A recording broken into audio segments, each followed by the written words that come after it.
जाएंगे, फिर वो रिकॉर्डिंग मिल जाएगी उन सबको।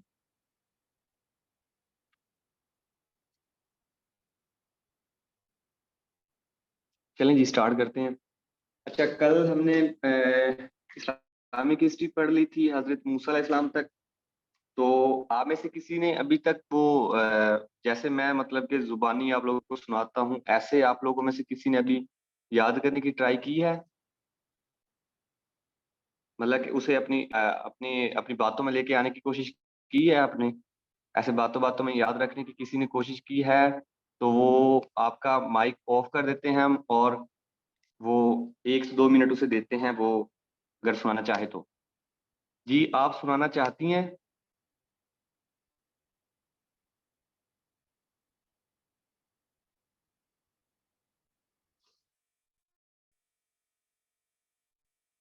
अ, आप सुनाना चाहती हैं तो आप। जी ठीक है, कोई बात नहीं, आपने बहुत अच्छे से बताया है जी। Very good. कोई बात नहीं। हजरत मूसा अलैहि सलाम का मैं बता देता हूँ जी। मूसा का लफ्ज मतलब, जो लफ्ज मूसा है, ये इसका मतलब है जी पानी से निकला हुआ। और हजरत मूसा अलैहि सलाम ने कलीमुल्लाह कहा जाता है जी। 100। जीके नहीं बेटा, बस ये इस्लामिक स्टडी का आज ये टॉपिक कंप्लीट कर लेते हैं ना, तो उसके बाद हम जीके भी करते हैं आज। अच्छा, उसके बाद फिर 132 से 136 दफा सबसे ज्यादा कुरान मजीद में जिक्र इन्हीं का आया है। उसके बाद फिर ये आपको इनके वालिद का नाम, ये लग्जोर सिटी में पैदा हुए। और इनके जो दौर का बादशाह था वो रामसेस सानी था। टोटल जो मिस्र में फिरौन आए हैं वो आए हैं जी 31। 31 फिरौन आए हैं टोटल मिस्र में, जिनमें से जो हजरत मूसा के दौर में जो फिरौन थे वो थे जी 20वें। वो 20वें फिरौन थे। और इनका जो नाम था वो था जी रामसेस सानी। वो मैंने आपको बताया था जी कल। और तौरात इन पे नाजिल हुई, जूज इनके मानने वाले हैं, असा का मौजज़ा है, यद बैजा का इनका मौजज़ा है। उसके बाद इन पे बुक नाजिल हुई तौरात, जो कि हैब्री जुबान में है, जिसको ओल्ड टेस्टामेंट भी कहा जाता है। उसी किताब को पुरानी रवायत, ओल्ड टेस्टामेंट है मतलब पुरानी रवायत, क्योंकि उस किताब में ना तौरात में एक तरह से सारी की सारी जो थी वो आपकी पुरानी रवायात थी। तो ये हजरत मूसा अलैहि सलाम के बारे में हमने पढ़ लिया था। इन्होंने फिर 400 साल के बाद हजरत यूनुस अलैहि सलाम को भी समुद्र में से निकाला, और उसके बाद फिर इनका मकबरा, इनकी कब्र मुबारक बनाई थी। वो सारी बातें हमने पढ़ ली थी। अच्छा जी, अब देखें, मैं जब इन पे मन्नो सलवा नाजिल हुआ, तो ये ना एक तरह से ना खा खा के ना वो तंग आ गए थे। तो इन्होंने कहा कि अब हमें ना जमीन से कुछ हासिल होना चाहिए। तो इन्होंने फिर हजरत मूसा को कहा कि मन्नो सलवा रोक के हमें ना जमीन से कुछ मिलना चाहिए। तो फिर इनके लिए फिर ये प्याज वगैरह, जो आलू वगैरह आजकल आपको मिलते हैं, तो ये क्या कितने साल बाद निकाला था, मुझे समझ नहीं आई आपकी।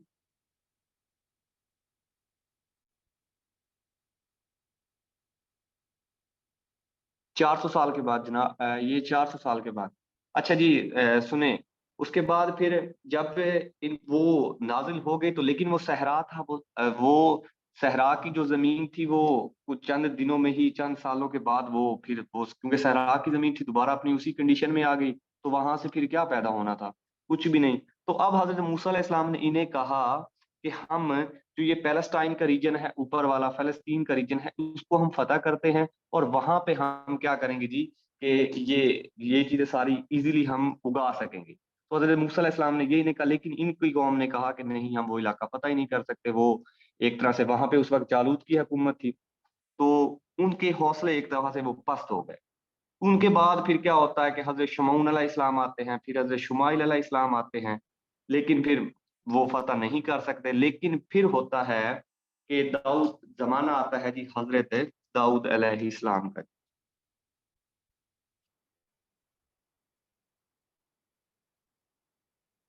हजरत दाऊद अलैहि इस्लाम का जी जमाना आता है।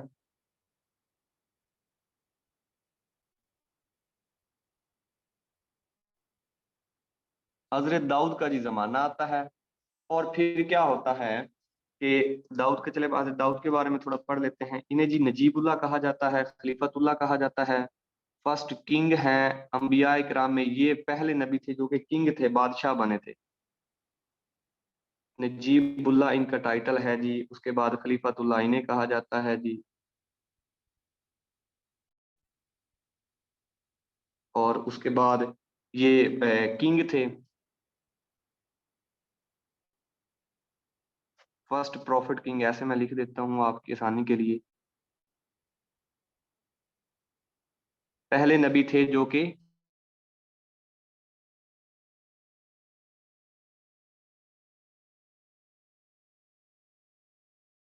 के दौर का जो किंग होता है ना, इनके दौर का जो मौजूदा किंग होता है वो होता है जी तालूत। तालूत क्या होता है जी, उस वक्त का किंग होता है। अ, ये किंग कहाँ का था जी, तो ये आपका सिनाई पेनिनसुला का ये किंग था जी, सिनाई पेनिनसुला। हजरत शुमाइल अलैहिस्सलाम के बाद में ये वहां का एक तरह से वडेरा बन गया था, किंग तो नहीं था, किंग बाद में बना था। ये वडेरा बन गया था सिनाई पेनिनसुला का। तो इसकी क्यादत में अब जो तमाम हजरत मूसा अलैहिस्सलाम की कौम थी, इन्होंने कहा कि हम जो फलस्तीन वाला रीजन है उसको फतह करते हैं। तो उस वक्त जो फलस्तीन के में पैलेस्टाइन किंग था वो था जी जालूत। ये सूरत बकरा में इसका कंप्लीट वाक्य है, अगर आप में से कोई तर्जमे के साथ कुरान मजीद पढ़ना चाहे तो वो पढ़ सकते हैं। जालूत और तालूत की जो लड़ाई है वो उसमें सारी की सारी है। जालूत फलस्तीन का किंग था जिस वक्त जालूत, और उसके बाद फिर ये तालूत की कमांडरशिप में ये जंग लड़ते हैं, इनकी जंग होती है। हजरत दाऊद अलैहिस्सलाम की उस वक्त एज होती है जी 16 साल की उम्र में। वो फिर क्या करते हैं, हुलैल से इसे कत्ल कर देते हैं। हुलैल से हजरत दाऊद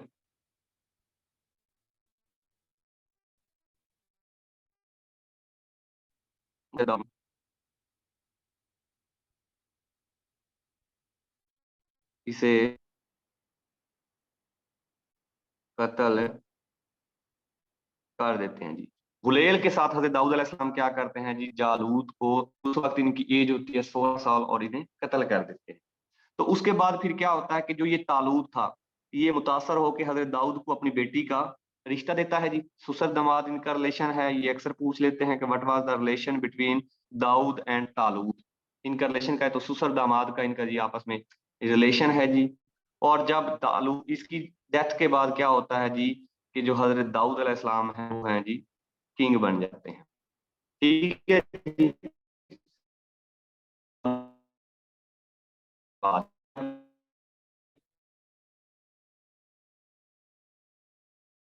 ये फिर क्या होता है जी कि हजरत दाऊद अलैहिस्सलाम किंग बन जाते हैं। और इस्लाम की अगर इन्वेंशन की बात करूं तो लोहा आयरन, ये एक तरह से इनकी इन्वेंशन है जी।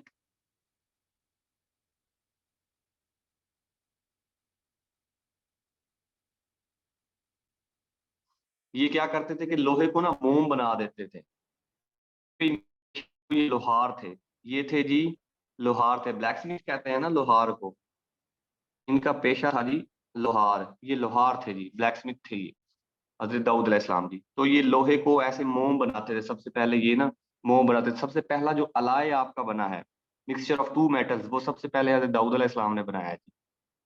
आयरन प्लस एलाय मतलब कि दो धातुओं को मिलाने का जो काम किया है सबसे पहले। वैसे तो हम मॉडर्न दौर में तो वो फ्राइजे को कहते हैं ना, वो साइंटिस्ट है जो स्वीडिश, उसने ये एलाय बनाया था। लेकिन अंबिया कराम में से अगर कभी आपसे पूछ लिया जाए तो वो हजरत सबसे पहले हजरत दाऊद अलैहिस्सलाम ने एलाय बनाया था। तो आयरन और एलाय इनकी इन्वेंशन है। और उसके बाद जो इनके अगर मायरेकल्स की मैं बात करूं, इनके मोजजात की, तो इनका जो सबसे बड़ा मोजा है वो है इनकी वॉइस। क्योंकि ये फ्लूट रिंग करते थे, बांसुरी बजाते थे ये, फ्लूट बजाते थे ये, फ्लूट रिंग कर दे लिख लेते हैं। अच्छा, ये बांसुरी बजाते थे। वो आपने ये कंट्रोवर्सली लास्ट टाइम चली थी ये इंडिया में, तो उसके हक में ना इसी को बेस बनाकर ना नसीरुद्दीन शाह, उनका एक एक्टर है बॉलीवुड बॉलीवुड का, तो नसीरुद्दीन शाह ने कहा था कि अगर म्यूजिक हराम होता तो दाऊद अलैहिस्सलाम क्यों फ्लूट बजाते। तो खैर क्योंकि बाद में जब शरीयत शरीयत नाज़िल हो गई आप सल्लल्लाहु अलैहि वसल्लम की, तो उनके मुताबिक म्यूजिक हराम है सो हराम है, बस आगे बात करने की जरूरत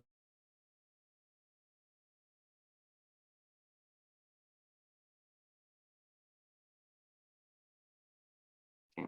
तो ये मायराकल इनका वॉइस है, इनकी वॉइस बहुत अच्छी थी, फ्लूट बजाते थे ये। तो उसके बाद अब इनके पे किताब नाजिल हुई है जी, जो इन पे बुक नाजिल हुई है वो है जी जबूर। जबूर इन पे बुक नाजिल हुई है जी। ये भी हैब्रियो थी जी, हैब्रियो लैंग्वेज में थी। ठीक है जी। और उसके बाद ये जो थे तालूत के दौर में इन्हें जी चीफ जस्टिस बना दिया गया था। ये पहले नबी थे जो चीफ जस्टिस भी थे। तालूत के दौर में ये तालूत ने अपनी बेटी का रिश्ता जब हजरत दाऊद को दे दिया तो क्या किया था, साथ ही इन्होंने क्या किया, हजरत दाऊद को चीफ जस्टिस बना दिया था, अपने दौर का चीफ जस्टिस बना दिया था। तो अब इन्हीं के कंटेम्प्रेरी हैं जी हकीम लुकमान। हकीम लुकमान बात जगह में आता है। अब ये ना इसके बारे अबाउट को कन्फर्म नहीं है, लेकिन जो हकीम लुकमान थे और इनमें जो हजरत दाऊद में जो रिलेशन था वो उस्ताद शागिर्द का था, स्टूडेंट टीचर का शागिर्द था, क्योंकि हजरत दाऊद के जो शागिर्द थे वो थे जी हकीम लुकमान, जिनका सूरत कहफ में जिक्र आया है हजरत लुकमान के बारे में। तो इनके जो एक तरह से स्टूडेंट थे लुकमान, वो हकीम लुकमान है, सॉरी हजरत लुकमान तो और है, सूरत लुकमान है। इनके स्टूडेंट थे जी हकीम लुकमान, स्टूडेंट थे जी लुकमान, हकीम लुकमान, में यहाँ पे उर्दू में ही लिख देता हूँ। हकीम लुकमान जी क्या थे जी, इनके स्टूडेंट थे जी। अब इन हकीम लुकमान की इन्वेंशन क्या है, हुक्का। हुक्का को इंग्लिश में क्या कहते हैं? चलें यार लिख लेना, जो भी कहते हैं मुझे पता नहीं है। तो और उसके बाद ये हुक्का इनकी इन्वेंशन, तंबाकू।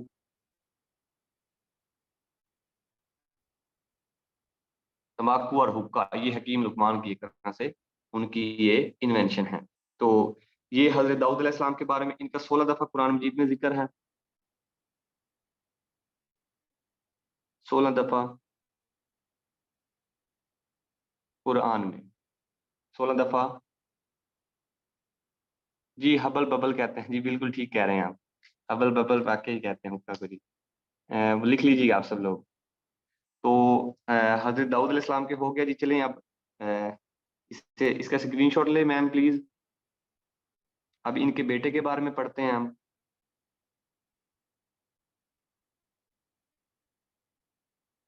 जी हो गया स्क्रीनशॉट। चलें जी, ये हजरत दाऊद के बारे में था जी, इतना ही। तो ये आप सब लोग देख लीजिएगा जी। अब है जी हजरत दाऊद के बेटे थे जी हजरत सुलेमान अलैहिस्सलाम। हजरत दाऊद के बेटे थे जी हजरत सुलेमान अलैहिस्सलाम, जिनके साथ किस्सा जुड़ा है जी मलका बल्कीस का, या जिसे मलका सबा भी कहते हैं। कुरान मजीद में सबा आया है नाम। तो वैसे उनका जो असल नाम, रियल नाम था वो था जी बल्कीस, यमन की मलका थी। तो पढ़ते हैं जी उनके बारे में। अब हैं जी हजरत सुलेमान अलैहिस्सलाम। ओहो। चलें जी, सुलेमान अलैहिस्सलाम के बारे में पढ़ लेते हैं जी। वो हजरत दाऊद अलैहिस्सलाम के बेटे हैं जी।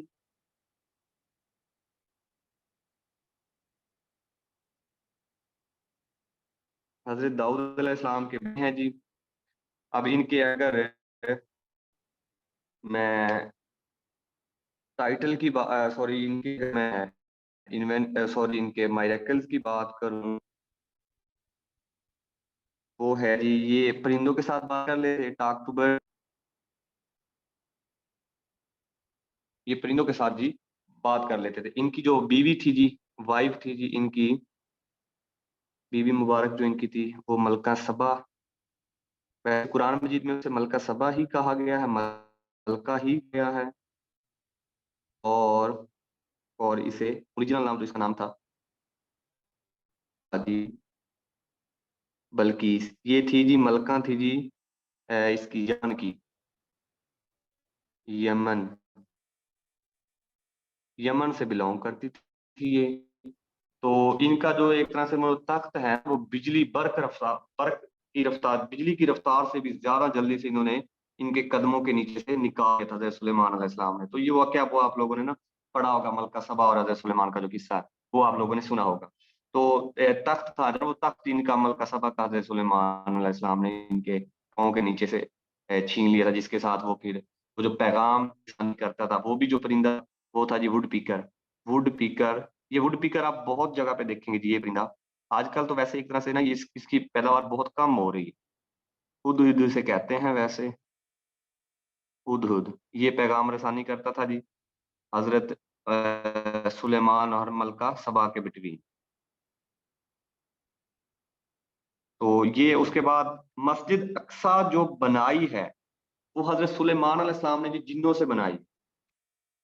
मस्जिद अक्सा बनाई इन्होंने जिन्नों से बनाई। अब इनका ना जो वाक्य है वो बड़ा इंटरेस्टिंग है।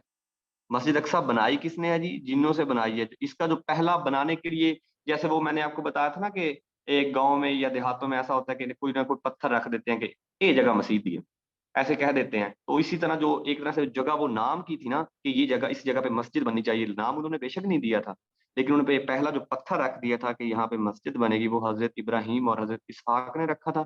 ठीक है, पीपीएससी में ज्यादा हजरत इब्राहिम पूछते हैं कि किसने रखा था, तो आपने हजरत इब्राहिम पे ही क्लिक करना है। तो मस्जिद अक्सा जिन्नों से बनवाई जी इन्होंने। वो कहते हैं ना सुलेमानी टोपी, के जिन्नों पे कंट्रोल था हजरत सुलेमान का, तो वो यही है जी सुलेमानी टोपी। अब मैं वजह बताता हूँ। जो जिन हजरात हैं वो हजरत सुलेमान से इतना डरते थे।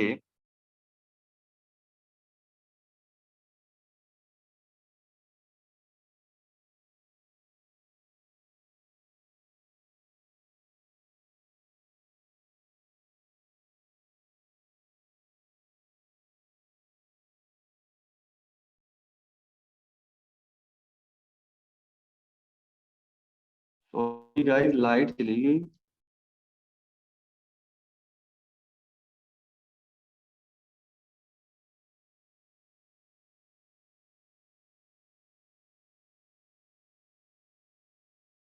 जी मस्जिद अक्सा वाली मैं बात रिपीट करता हूँ, सॉरी बेटा ना लाइट चली गई है। भी 2 मिनट निकाल के ना, आधा घंटा निकाल के वो आपके साथ डिस्कस कर लें। तो चलें ठीक है। तो जिन्नों से इन्होंने मस्जिद बनवा ली और मस्जिद अक्सा बना ली। अब इनकी इनके इन्वेंशन की बात करते हैं। हजरत सुलेमान की इन्वेंशन क्या? जीरा। जीरा आप लोगों ने कभी देखा है किसी ने? इन्वेंशन मिरर प्लस जीरा, इनकी इन्वेंशन है जी, जीरा प्लस मिरर। ठीक है जी। सूरत नमल इन्हीं ज्यादा मोस्टली जो सूरत नमल उसमें ही हजरत लश्कर सुलेमान की, सुलेमान का बताया जाता है। अच्छा जी, पहला जो यहूदियों के लिए, यहूदियों की इबादत गाह के लिए जो पहला टेम्पल बनवाया गया है वो हजरत सुलेमान अलैहिस्सलाम ने ही बनवाया था। फर्स्ट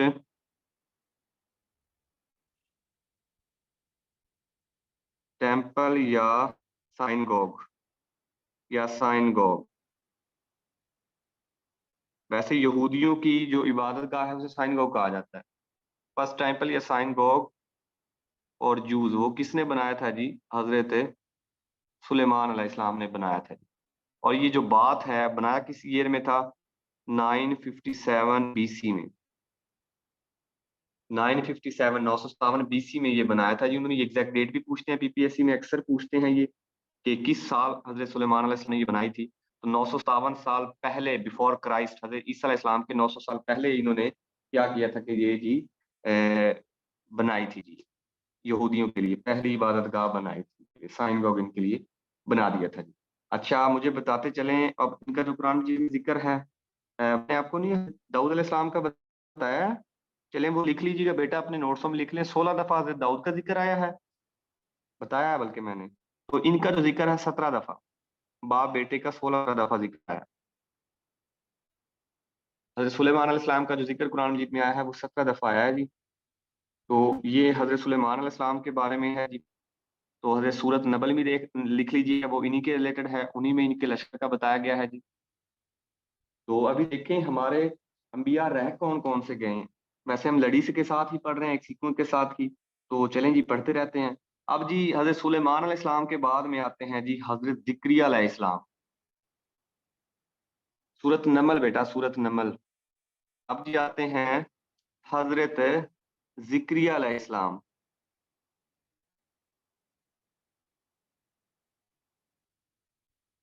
हजरत जिक्रिया अलैहिस्सलाम आते हैं, इनका पेशा था कारपेंटर, क्या कहें इसे, तरखान, कारपेंटर थे जी ये। ठीक है जी, बढ़ई, बढ़ई कहते हैं जी, बढ़ई कहते हैं। इनका पेशा था जी बढ़ई ये थे। और इन हजरत जिक्रिया ने ही जी इन हजरत मरियम की परवरिश की थी। हजरत मरियम की परवरिश की जी इन्होंने, जो हजरत ईसा की वालदा मोहतरमा थी जी, हजरत मरियम की असल में ना होता क्या है, होता ये है कि जो हजरत मरियम है इनके भी ना शादी नहीं होती। तो वैसे अकॉर्डिंग टू क्रिश्चियनिटी भी इनकी अलग बातें हैं, तो अकॉर्डिंग टू हम मुस्लिम वो भी अलग बातें हैं, मैं आपको दोनों बता देता हूँ। तो हमारे रिलेटेड जो मुस्लिम के रिलेटेड है, जो ऑथेंटिक बात है, ऑब्वियसली बात है अथेंटिक ही होनी, हम मुसलमान जो है हमारा ईमान है। तो हमारे रिलेटेड क्या था कि हजरत मरियम अलैहिस्सलाम ने कहा था कि जो मेरा बेटा पैदा होगा, जो मेरा बेटा पैदा होगा, मैं उसे अल्लाह की राह में वक्फ कर दूंगी। ठीक है जी। लेकिन जो इधर से अब क्रिश्चियनिटी है, क्रिश्चियनिटी में ये कहा जाता है कि जो हजरत मरियम के थे मंगेतर, हत्ता कि मंगनी वाला कोई ऐसा सीन ही नहीं है, वो नहीं था। लेकिन क्रिश्चियनिटी उनका अपना एक मजहब है, तो वो कहते हैं कि जो हजरत मरियम के मंगेतर थे, उन्होंने हजरत मरियम को कहा था कि अगर आपके बेटा हो तो आपने वो अल्लाह की राह में वक्फ कर देना। बस ये लिटिल बिट डिफरेंस है, एक तरह से लिटिल नहीं है, काफी ज्यादा है। तो ये डिफरेंस है इनमें। तो हजरत मरियम ने ये कहा था, तो इस वजह से फिर ना मरियम की लगाई गई बाजार में बोली कि इन्हें खरीदता कौन है। तो ये फिर हजरत जिक्रिया अलैहि सलाम ने इन्हें खरीद लिया था। और फिर इन्होंने क्योंकि ये पाक औरत थी, तो पाक औरत की जो परवरिश है वो भी किसी पाक इंसान से ही होनी थी, वो हजरत जिक्रिया के हाथ इनकी परवरिश हुई है। तो ये हजरत जिक्रिया थे जी, बड़े ही इनका पेशा था। अब एक इनके रिलेटेड में वाकया बताता हूँ। हजरत जिक्रिया को ना औलाद नहीं होती थी, ऑलमोस्ट कोई 120 साल हो गए थे इन्हें ना औलाद नहीं हुई थी। तो एक दिन होता ये है कि ना ये आके देखते हैं, और हजरत मरियम की टोकरी में ना वो पड़े थे जी बेमौसमी फल पड़े थे। तो हजरत जिक्रिया ने पूछा कि मरियम ये बेमौसमी फल कहाँ से आए। तो मरियम ने कहा कि मुझे ये मेरे अल्लाह ने अता की। जब ये बात हजरत जिक्रिया सुनते हैं ना, तो हजरत जिक्रिया बाहर आके कहते हैं, दिल ही दिल में कह दुआ करते हैं कि ए मेरे परवरदिगार, जैसे तू मरियम को बेमौसमी फल अता कर सकता है, तो मुझे औलाद भी अता कर सकता है। बस यही कहने की देर थी। और उसके बाद उसी साल जी हजरत जिक्रिया अलैहि सलाम के जी बेटा पैदा होते हैं, जिनका नाम है जी हजरत जिक्रिया, सॉरी हजरत याहिया। इनके जी बेटे बेटे हैं जी हजरत याहिया।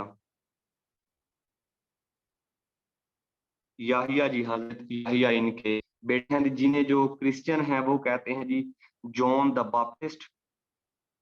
इन्हें क्रिश्चियन कहते हैं John the Baptist. John the Baptist, हजरत याहिया को क्रिश्चियनिटी में कहा जाता है जी जॉन द बैप्टिस्ट। तो इनका जो हजरत जिक्रिया अलैहि सलाम का जो मकबरा है, इन दोनों बाप बेटा को जो मकबरा है, मैं वैसे दरमियान में ही लिख देता हूँ। इनका जो पेशा, हजरत याहिया का जो पेशा था, वो भी इनका पेशा भी कारपेंटर ही था। इनका जो मकबरा है, तो मैं दरमियान में लिख देता हूँ। इन दोनों का जो मकबरा था वो सीरिया में है जी, था नहीं बल्कि है, सीरिया में है। और उसके बाद हजरत जिक्रिया अलैहिस्सलाम का, याहिया अलैहिस्सलाम पैदा जब हुए थे, उस वक्त हजरत जिक्रिया की उम्र क्या थी, 120 साल की उम्र। 120 साल की उम्र में, ये देखें 120 साल की उम्र में हजरत याहिया पैदा हुए जी। ये हजरत जिक्रिया की उस वक्त 21 साल उम्र थी जिस वक्त हजरत याहिया अलैहिस्सलाम पैदा होते हैं जी। तो अब जी इनका कुरान मजीद में जिक्र देख लेते हैं। तो हजरत जिक्रिया का 7 दफा है जी, 7 दफा कुरान में। और जो हजरत याहिया हैं, इनका कुरान में जो जिक्र है वो 5 दफा है जी। तो ये हो गया जी हजरत जिक्रिया और हजरत याहिया के बारे में भी। तो अब आ जाते हैं जी, हम ये इसका स्क्रीनशॉट ले लें, फिर उसके बाद हजरत मरियम के बेटे हजरत ईसा अलैहिस्सलाम के बारे में पढ़ते हैं। वही हमारे एक तरह से लास्ट होंगे। तो उनके बाद तो फिर हमारे डायरेक्ट हजरत मोहम्मद सल्लल्लाहु अलैहि वसल्लम आ जाएंगे। तो स्क्रीनशॉट ले लें इसका, फिर हजरत इनके बारे में पढ़ते हैं, हजरत ईसा अलैहिस्सलाम के बारे में। तो एक तो जो नबी रहते हैं वो मैं आपको बता देता हूँ कि वो रहते कौन कौन से हैं। चलें, ले लिया होगा आप लोगों ने स्क्रीनशॉट।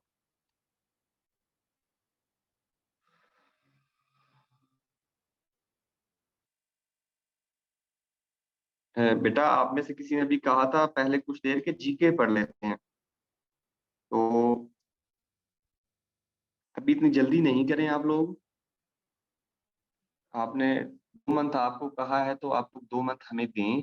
उसके बाद आप लोग को टेस्ट कीजिएगा कि आप लोगों ने कितना जीके पढ़ा है, कितना नहीं पढ़ा। वो आप लोग खुद ही बताएँगे, हमें आपसे पूछने की ज़रूरत भी नहीं पड़ेगी।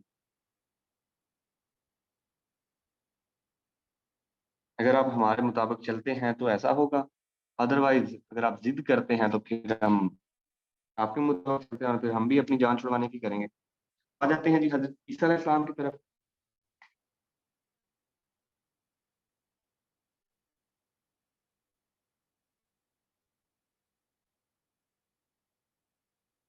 हज़रत ईसा अलैहिस्सलाम, ईसा रूह अल्लाह इन्हें कहा जाता है जी। ईसा मसीह भी इन्हें कहा जाता है, रूह अल्लाह भी इन्हें कहा जाता है। ठीक है जी। तो इनके ये वाहिद नबी हैं या वाहिद हज़रत आदम के बाद सेकंड इंसान हैं। जी, जी, ग़ज़वात के बारे में पढ़ना है जी, वो आप सल्लल्लाहु अलैहि वसल्लम की लाइफ़ को हम इतना डीप पढ़ेंगे कि आप लोगों ने वो बातें कभी पहले सुनी भी नहीं होगी। वो लोग आप लोगों ने बातें कभी भी नहीं सुनी होगी। वो हज़रत याहिया की मदर का नेम है, वो आता नहीं है जी। बाज़ हिस्टोरियन ने लिखा है लेकिन कुरान मजीद में उनका नाम नहीं आता जी। जी के साथ-साथ भी जी के साथ-साथ ही हो रहा है। जी के हो रहा है जी। तो हज़रत याहिया ठीक है, ग़ज़वात पढ़ेंगे जी हम।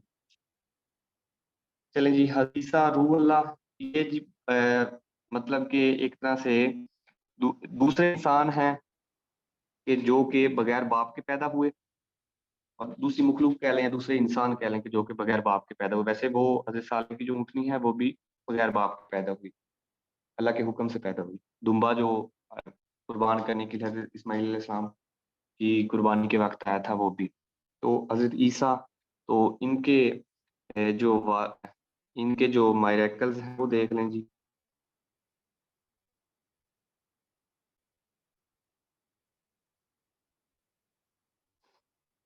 लेप्रोसी का इलाज करते थे जी ये।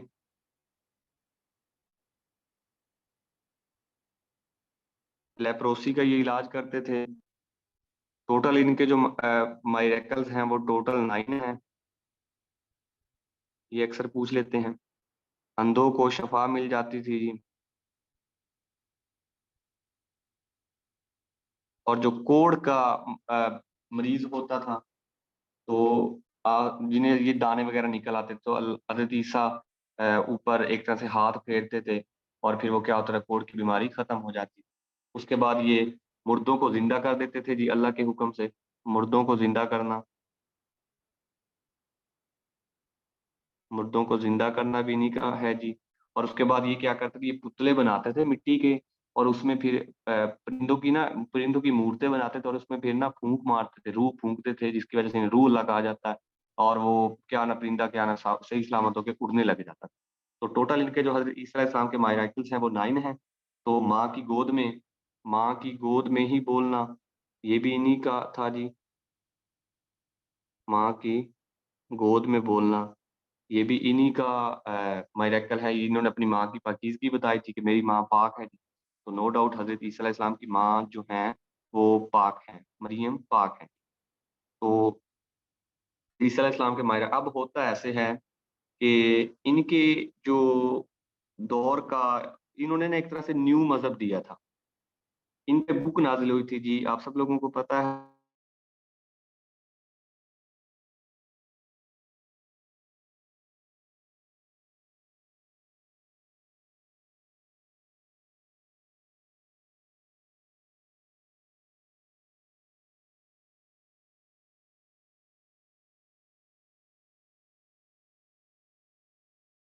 न्यू टेस्टामेंट कहते हैं जी इन्हें, नई रवायात।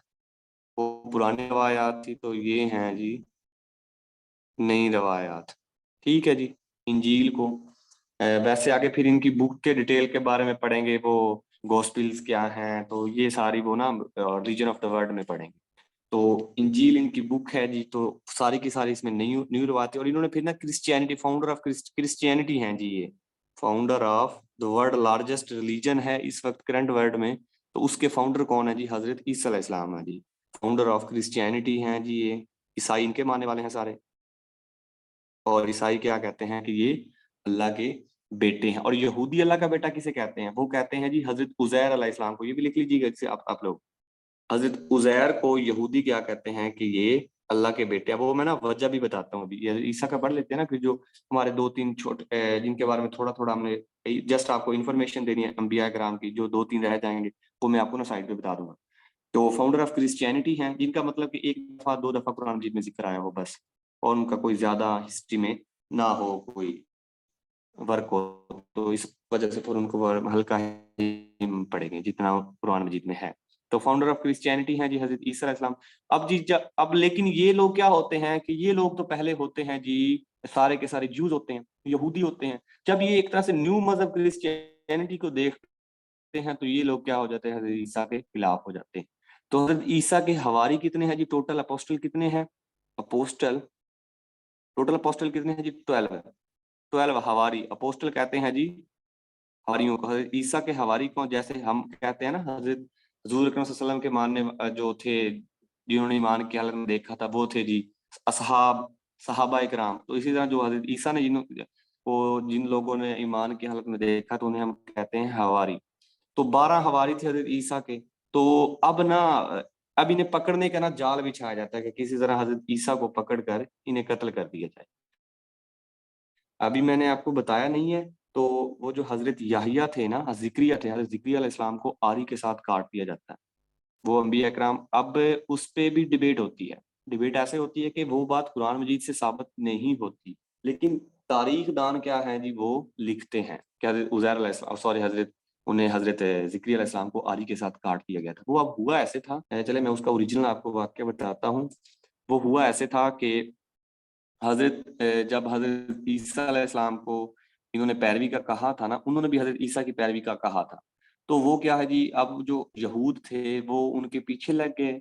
तो वो एक तरह से डर के मारे जब भागे हैं ना, डर के मारे कह लें या जैसे भी छुपे हैं उनसे, तो वो ना एक दरख्त के अंदर जा, एक दरख्त की बैक साइड पे जाके खड़े हुए हैं। तो ऐसे अंबिया इकराम पे जेब नहीं रहता कि उन्हें कोई कत्ल करे। तो वो क्या था, अल्लाह ताला के हुक्म से वो दरख्त के अंदर ही समा गए। तो अब जो यहूद थे ये पीछे से इन्होंने समझा कि जो जिक्रिया है वो इस दरख्त के अंदर है, तो उन्होंने वो दरख्त ही काट दिया। जिसकी वजह से अब जो हिस्टोरियन है वो एक तरह से अपनी तरफ से मिसअंडरस्टैंडिंग उनसे हुई है। वो लिख देते हैं कि वाहिद नबी है जिनको आरी के साथ काटा गया, वो कौन है जी? हजरत जिक्रिया अलैहिस्सलाम। पेपर में वैसे ये क्वेश्चन पूछते हैं कि किस नबी को आरी के साथ काटा गया, तो आप लोगों ने वहां पे हजरत जिक्रिया ही लगाना है। ये नहीं कि आप नन ऑफ दीज क्लिक कर दें, ऐसा नहीं होना। आपने हजरत जिक्रिया ही लगाना है, क्योंकि ये पीपीएससी में पूछा गया है, बहुत दफा पूछा गया है।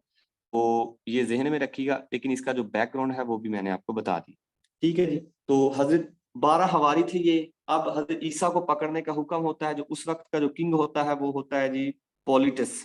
उस वक्त जो पैलेस्टीन का किंग होता है, ये हजरत ईसा अलैहिस्सलाम जो पैदा हुए थे ये फलस्तीन में, आज जगह है जी बैतहलम, बैतुल्लाहम उसे कहते हैं। बैतुल्लाहम में ये पैदा हुए। बैतुल लहम, सॉरी, बैतुल्लाहम में ये, बैतुल्लाहम, हाँ जी ऐसे बैतहलम, इसे वैसे इंग्लिश में कहते हैं बैतहलम। बैतहलम मैंने इंग्लिश में ही पढ़ा तो मैं आपको इंग्लिश में ही बताता हूँ। बैतहलम, यहाँ पे ये पैदा हुए थे। ये अब जगह कहाँ पे है जी? ये जहाँ पे आजकल वो गुम्बद है ना बना हुआ, तो वहां पे जगह है, ये फलस्तीन में है, ये यरूशलेम में। यरूशलेम मस्जिद अक्सा के सेहन में जगह है ये जी। यरूशलेम मस्जिद अक्सा के सेहन में ये जगह है जी, जहाँ पे ईसा अलैहिस्सलाम का जी ज़हूर हुआ है जी, पैदा हुए जहाँ पे ये। जब किंग की तरफ से ऑर्डर होता है इसकी जो पॉलिटस, उस वक्त किंग कौन सा होता है जी? पॉलिटस किंग होता है जी। रोमन एम्पायर का किंग होता है जी पॉलिटस। पॉलिटस क्या कहता है जी कि हजरत ईसा अलैहिस्सलाम को पकड़कर इन्हें सूली पे चढ़ा दिया जाए। तो उस वक्त इन 12 हवारियों में से एक गद्दारी करता है। इस कैरियोट कहा जाता है। जो गद्दारी करता है वो था जी इस्कैरियोट। इस कैरियोट, ये था जी बंदा। ऐसे इसे उर्दू में एक नाम देते हैं बड़ा फेमस, मेरे जहन में नहीं आ रहा, आप लोगों ने वो सुना होगा, ये यहूजा या शायद ऐसा कोई देते हैं, इस्कैरियोट। तो बिल्कुल जी, यहूजा यहूजा ही है जी, बिल्कुल अगर यहूदा, सॉरी यहूजा नहीं यहूदा, ये आर्टिकल ड्रामे में भी आजकल बना हुआ था। तो इसकैरियोट ये क्या करता है जी, गद्दारी करता है और हजरत ईसा अलैहिस्सलाम का पता बता देता है। और फिर क्या कहता है, हजरत ईसा अलैहिस्सलाम को पकड़ लिया जाता है और पॉलिटस हजरत ईसा अलैहिस्सलाम को जी फांसी का हुक्म दे देता है। तो अल्लाह ताला क्या करते हैं कि इस इसकैरियोट को ही हजरत ईसा की शक्ल देते हैं और हजरत ईसा को अपने हुक्म से अल्लाह ताला क्या करता है जी, ऊपर आसमान पर उठा लेता है और इस इसकैरियोट को फिर फांसी दे दी जाती है। ठीक हो गया जी। और जो जब ये सारा वाकया हुआ तो उस हजरत ईसा अलैहिस्सलाम की जो एज थी वो थी जी 30 ईयर। सबसे कम ईयर किस अंबिया कराम की है, ये भी अक्सर पेपर में पूछते हैं, तो 30 ईयर। अब बाकी जो इनके 33 साल जिंदगी के हैं, वैसे इनकी एज टोटल है जी 63। टोटल है जी 63, जिनमें से 30 साल इन्होंने स्पेंड कर लिए। 33 साल ये अब दोबारा आएंगे, दोबारा आकर मोहम्मद सल्लल्लाहु अलैहि वसल्लम की उम्मती बनकर ये गुजारेंगे, दोबारा आएंगे और ये 33 साल जिंदगी हजूर अकरम सल्लल्लाहु अलैहि वसल्लम के उम्मती बनकर जी गुजारेंगे। तो ये था जी हजरत की हैब्रियो है, हमारी किताब है जो जिसकी जो लैंग्वेज है वो अरबिक है, बाकी सब की हैब्रियो है। ठीक है जी। तो हैब्रियो को वैसे कहते हैं हम अबरानी, अगर आप लोगों को समझ ना आए तो उसे अबरानी कहते हैं। जॉर्डन में अबरानी ही जुबान बोली जाती है। अबरानी अरबिक ये इक्वल इक्वल है, बस लिटिल बिट डिफरेंस है इनमें, बल्कि काफी सारा डिफरेंस है, थोड़ा भी नहीं, काफी। तो ये हो गया जी, हजरत उजैर को यहूदी मानते हैं कि ये अल्लाह के बेटे हैं। तो मैं उस वजह आपको बता देता हूँ। आपने नाम सुना होगा जी कि अब होता ऐसे है कि हजरत हजरत उजैर जो थे ये भी हजरत मूसा अलैहिस्सलाम की आल में से थे। हजरत उजैर मूसा अलैहिस्सलाम की आल, मूसा अलैहिस्सलाम के बाद में हजरत उजैर अलैहिस्सलाम क्या होता है जी कि ये नबी के तौर पर लोगों के सामने आते हैं, लेकिन ये फिर क्या होता है कि एक दफा जाकर ये किसी गार में सो जाते हैं और उसके बाद फिर ये 100 साल, क्या 100 साल बाद जगह है, बाद जगह पे 1000 साल है, इतना साल ये सोए रहे। उसके बाद जब ये उठे ना तो इन्हें भूख लगी। तो जब इन्हें भूख लगी तो फिर ये बाजार में जब जाते हैं, जब वो सिक्के वगैरह चलाते हैं तो वो जब देखते हैं तो वो हैरान हो जाते हैं कि ये क्या, ये तो बहुत पुराना सिक्का है। वो सिक्का किस तरह वो उस वक्त के बादशाह पे पहुंचाते हैं तो बादशाह वो देख लेता है कि ये उस दौर का सिक्का है। तो वो जब देखते हैं तो वो हज़रत उज़ैर अलैहिस्सलाम बताते हैं कि मैं नबी हूँ, अल्लाह का नबी हूँ, उज़ैर में नेम है। तो वो फिर इस तरह यहूदी कह देते हैं कि इतना अरसा साल कौन सो सकता है सवाए अल्लाह के बेटे के, नऊज बिल्ला। तो इस तरह वो हज़रत उज़ैर अलैहिस्सलाम को अल्लाह का बेटा कहते हैं। ठीक है जी। हज़रत ईसा अलैहिस्सलाम हो गए, तो हज़रत उज़ैर अलैहिस्सलाम भी हो गए, किसे अल्लाह का बेटा कहा जाता है वो भी आप देख लीजिएगा। अब हमारे आई थिंक हज़रत लूत अलैहिस्सलाम मैंने आपको पढ़ाया है उनके बारे में। चलें ठीक है। हज़रत लूत अलैहिस्सलाम, हज़रत अय्यूब अलैहिस्सलाम रह गए, दादा पोते रह गए। ये मैंने आपको बताया था जो हज़रत लूत अलैहिस्सलाम है वो हज़रत इब्राहीम अलैहिस्सलाम के भतीजे हैं।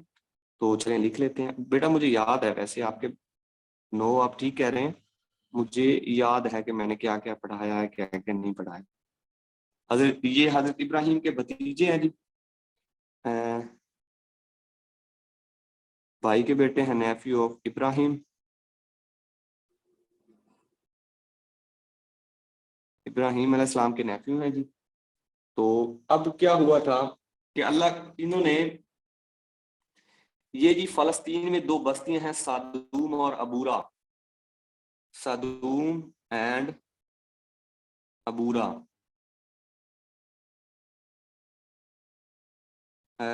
फलस्तीन में लिख देता हूँ, चलो फलस्तीनी बस्तियां, फलस्तीनी बस्तियां। यहाँ पे ये गए थे जी तबलीग करने के लिए। हजरत लूत अलैहिस्सलाम को हजरत इब्राहीम अलैहिस्सलाम ने भेजा था फलस्तीन की इन दो बस्तियों में, सादूम एंड अबूरा। सादूम एंड अबूरा स्पेलिंग ना समझ आए तो आप लोग पूछ लीजिएगा, ये अक्सर पूछते हैं बीपीएससी में कि हजरत इब्राहीम ने हजरत लूत अलैहिस्सलाम को कहाँ पे तबलीग करने के लिए भेजा। सादूम और अबूरा की दो बस्तियां हैं, आजकल अभी तक हैं, ये इनके आसार पाए जाते हैं। यहाँ पे इन्हें भेजा था जी। लेकिन जब यहाँ पे इन्होंने हजरत लूत अलैहिस्सलाम ने तबलीग की तो इन लोगों ने क्या किया कि इन लोग ये बीमारी में एक ना एक तरह से एक बैड हैबिट में ये इन्वॉल्व हो गए, जिसे कहा जाता है जी होमोसेक्सुअलिटी। होमोसेक्सुअलिटी में ये लोग इन्वॉल्व हो गए जी। और इसी की वजह से इनकी कौम पर फिर अजाब आया पत्थरों की बारिश का, स्टोन रेन। इन पे अजाब आया जी, स्टोन रेन का, पत्थरों की बारिश का इन पे अजाब आया। होमोसेक्सुअलिटी में इनकी कौम, ये कौम लूत जो थी वो इन्वॉल्व थी होमोसेक्सुअलिटी में। तो उसके बाद फिर जब अल्लाह ताला ने इस बस्ती को एक तरह से तबाह करने का कहा, तो अल्लाह ताला ने सबसे पहले हजरत लूत अलैहिस्सलाम, तमाम अंबिया किराम में सबसे पहले जो हिजरत की थी अल्लाह की राह में, वो जी हजरत लूत अलैहिस्सलाम ने की थी। तो अल्लाह ताला ने तनबीह कर दी थी कि आप यहाँ से हिजरत कर जाएं। तो हजरत लूत अलैहिस्सलाम यहाँ से हिजरत कर गए थे, अल्लाह की राह में हिजरत की थी। अल्लाह की राह में सबसे पहले हिजरत की जी इन्होंने, जी सबसे पहले अल्लाह की राह में हिजरत की। इनकी बीवी नाफरमान थी, बीवी इनकी हजरत नूह अलैहिस्सलाम और हजरत लूत अलैहिस्सलाम, इनकी बीवियां नाफरमान थी। इनकी बीवी भी होमोसेक्सुअलिटी में इन्वॉल्व थी। अच्छा, अब इस पे भी डिबेट होती है कि नबी की बीवियां ऐसी नहीं हो सकती। तो खैर मैंने भी इस पे ना कभी गौर नहीं किया इतना कि कभी किसी आलम से मैं पूछूं। कोशिश किया करे बेटा, अगर आपका कोई ऐसा क्वेश्चन हो तो एक आलम से, मुस्तनिद आलम से पूछा करें, ऐसे किसी लट मौलवी से ना पूछ लिया करें और उसने फिर आपको अपनी सुना के आपको अपनी बातों में ले आए। आपको कोई प्रूफ नहीं देने, प्रूफ आप उसे मांगेंगे तो मैं जो कह रहा हूँ ये बात ठीक है, उसने आगे से ये कहना होता। लेकिन अगर आप किसी मुस्लिम आलम को पूछेंगे ऐसी बातें, तो वो आपको डिटेल से बताएंगे और आपको विद प्रूफ बताएंगे। तो ये थे जी हजरत लूत अलैहिस्सलाम। तो हजरत लूत अलैहिस्सलाम के आगे होते हैं जी पोते, इनके थे जी पोते, वो थे जी हजरत अयूब अलैहिस्सलाम। हजरत अयूब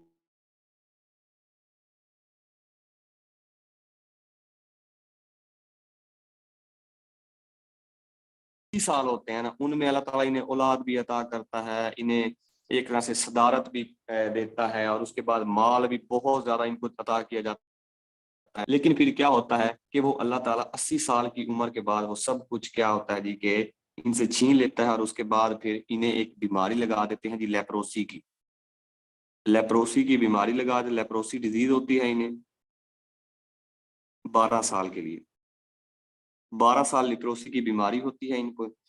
और फिर क्या होता है कि ये अब 80 साल की उम्र में, 80 साल की उम्र थी उस वक्त जिन्हें ये बीमारी लगी थी, और उसके बाद फिर 12 साल इनको ये बीमारी लगी रही। तो जब इनकी बीवी थी ना, इनकी बीवी कहती थी कि अयूब आप अल्लाह से दुआ क्यों नहीं करते कि मेरी ये बीमारी खत्म हो जाए।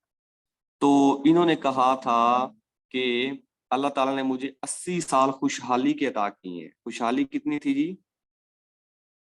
कितनी खुशहाली, 80 साल खुशहाली के अता किए हैं। तो अभी तो मेरे हाफ, उसका आधा भी, 40 साल भी मेरे, मतलब कि एक तरह से मेरे जवाल को नहीं हुआ, तो मैं अल्लाह से किस किस मुंह से अल्लाह ताला से मैं दुआ मांग लूं। तो ये एक देखे ना जी, ये जो फेमस है ये सब की वजह से फेमस है जी, famous about patience, famous about patience, सब्र की वजह से ये जी तमाम अंबिया इकराम में फेमस है जी। सब्र, अब देखो इन्होंने इतना किया। जब इन्होंने ये बात की थी ना, तो अल्लाह ताला ने उसी वक्त इनकी वो सारी की सारी बीमारी जो थी वो खत्म कर दी थी। तो इनका जो मकबरा है, टाम्ब है जी इनका, वो है जी टर्की में, टर्की में है। टर्की में वो गार भी है जहाँ पे ये बीमारी के दिनों में ये सबसे अलग हो गए थे ना, इनके जिस्म में ना जो वो कीड़े से पड़ गए थे। लेप्रोसी की बीमारी ऐसी थी, कीड़े से पड़ने लग गए, तो ये ना सबसे अलग हो गए थे। अब इनके पास इनके बेटे जो थे, इनका माल मतलब वो सब एक तरह से ना वो बेवफा निकले, लेकिन इनको जो बीवी थी वो बहुत वफादार थी हज़रत अयूब की, वो इनके साथ रही। तो उसके बाद फिर अल्लाह ताला ने सब्र के नतीजे में दोबारा से फिर इन्हें खुशहाल कर दिया था।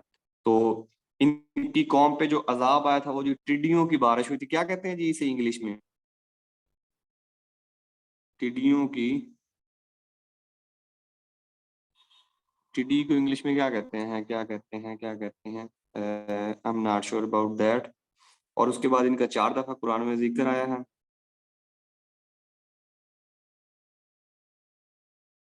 4 दफा जी इनका कुरान मजीद में जिक्र आया है अयूब अलैहिस्सलाम का। पेशेंस के अबाउट मशहूर हैं, लिप्रोसी की बीमारी लगी थी इन्हें, टर्की में इनका मकबरा है, इनकी कौम पे जो अजाब आया था वो टिड्डियों की बारिश का आया था कौम अयूब पर। तो ये हो गया जी हजरत अयूब अलैहिस्सलाम। इसी तरह जी हमारा अंबिया इकराम की हिस्ट्री का टॉपिक होता है जी खत्म। तो अब कोई क्वेश्चन है तो आप लोग पूछ ले, मैं जी चैट ओपन कर लेता हूँ। लोकस्ट जी बिल्कुल बिल्कुल सही कह रही हैं जी, आप बिल्कुल ठीक कह रही हैं, रेन ऑफ लोकस्ट हुई थी जी, ये बिल्कुल ऐसा ही है जी। जी ठीक है। स्पेलिंग किसकी नहीं समझ आ रही जनाब आपको, लेप्रोसी या सादू में नबूरा? जी ठीक है, मैं वो बता देता हूँ, SADOMABORA, बूरा। इनकी कौम भी जी नाफरमान थी जी, इनकी कौम नाफरमान थी, तो उसी की वजह से फिर अजाब आना। मैं एक सेकंड पानी पी लूं, आपका कोई क्वेश्चन है तो आप लोग तब तक लिख लें।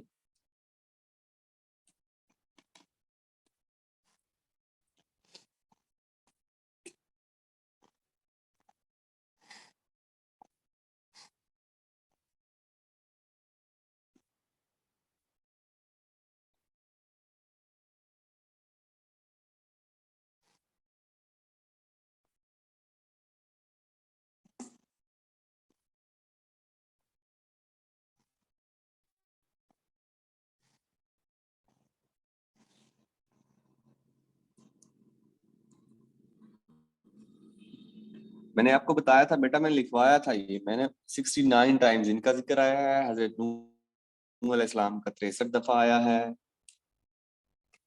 ये सब मैंने 16 दफा, उनका हजरत दाऊद का 17 दफा, इनका 5 दफा, हजरत जिक्रिया का 7 दफा, उनका हजरत ईसा का 2 दफा।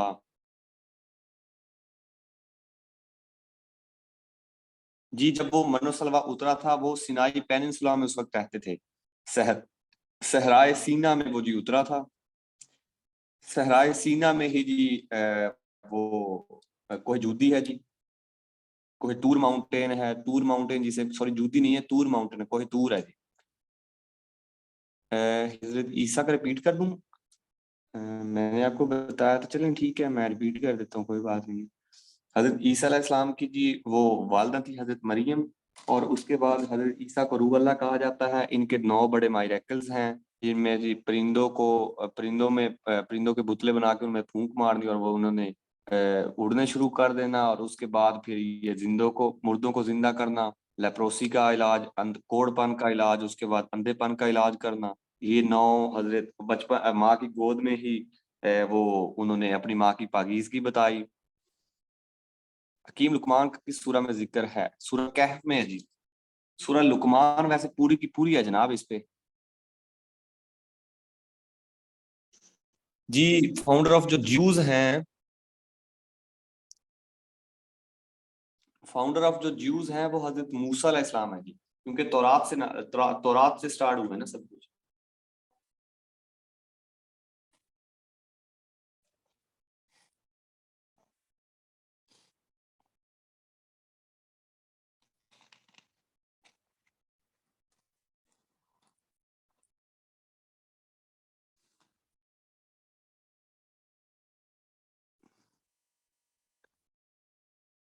एक तरह से रिलेशन इनके बिटवीन कोई नहीं था, बस इनकी ना जो वो क्या कहते हैं उसे, परवरिश करने वाले को क्या कहा जाता है इंग्लिश में, वो था जी, क्योंकि हजरत मरियम की परवरिश की थी इन्होंने हजरत जिक्रिया ने, तो वो उसे कुछ नाम दिया जाता है, गार्डियन। हाँ जी गार्डियन भी है, और एक टर्म यूज होती है, मेरे जेहन में इस वक्त क्लिक नहीं करी वो, तो वो थे जी ये। जवाब नहीं सुना फाउंडर वाला, कौन सा फाउंडर? जी जी जो हजरत यूज के जो फाउंडर हैं वो हजरत मूसा अलैहिस्सलाम है जी, क्योंकि जो हजरत याकूब अलैहिस्सलाम हजरत याकूब अलैहिस्सलाम है, उनका टाइटल था इसराइल, मीन बिलव्ड ऑफ अल्लाह। जी तालूत और जालूत का मैं आपको बता देता हूँ, तालूत और जालूत का कुरान मजीद में जिक्र है, ठीक है जी। और उसके बाद तालूत, और उसके बाद जो तालूत और हजरत दाऊद हैं ये आपस में सुसर दामाद हैं, इन्होंने जालूत के खिलाफ जंग लड़ी थी, और जालूत को हजरत दाऊद अलैहिस्सलाम ने गुलेल के साथ कत्ल किया था। उस वक्त इनकी एज 13 साल थी। हजरत आदम अलैहिस्सलाम पैदा हुए ऑब्वियसली।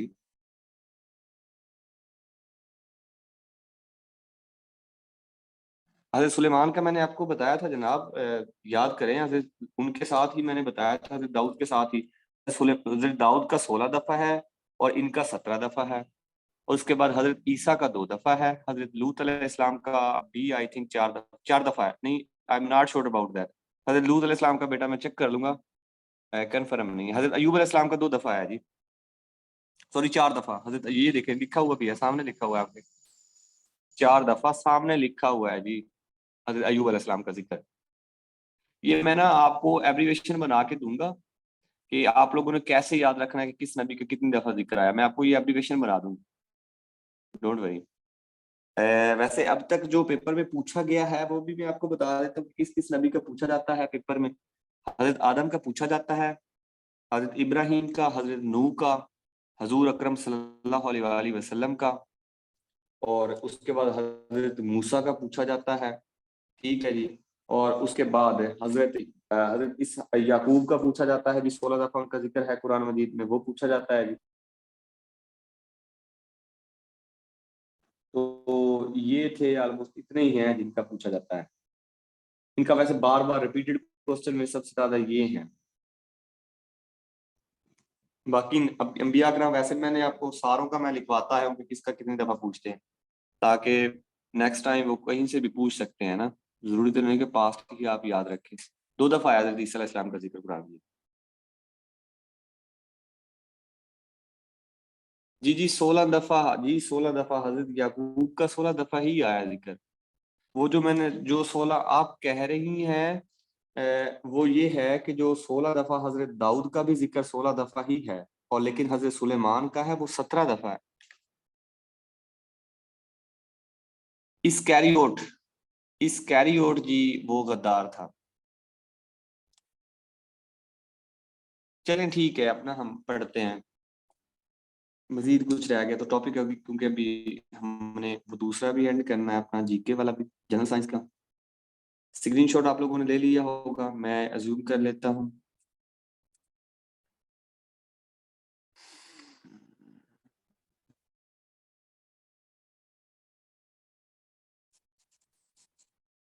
चलें जी, ये आपका हो गया। अब हमारे इस्लामिक स्टडी के बस 2 ही टॉपिक रहते हैं, तो इंशाल्लाह कल हम life of holy prophet peace be upon him, इंशाल्लाह इंशाल्लाह हम हाफ या 1/3 लाजमी कर लेंगे जी। हाफ इंशाल्लाह हम कल कर लेंगे, हाफ इंशाल्लाह परसों कर लेंगे। इस्कैरियोट जनाब, इस्कैरियोट गद्दार था। चलें ठीक है जी, ये हो गया।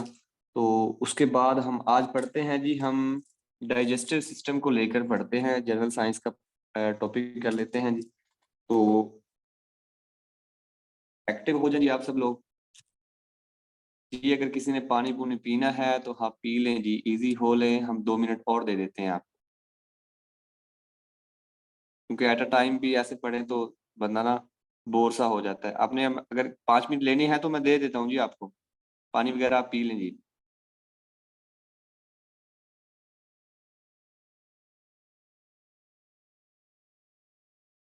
चले ठीक है, मैं 9:14 पे क्लास स्टार्ट कर दूंगा। आप तब तक इजी हो लें जी, 9:14 पे मैं क्लास स्टार्ट कर दूंगा दोबारा से।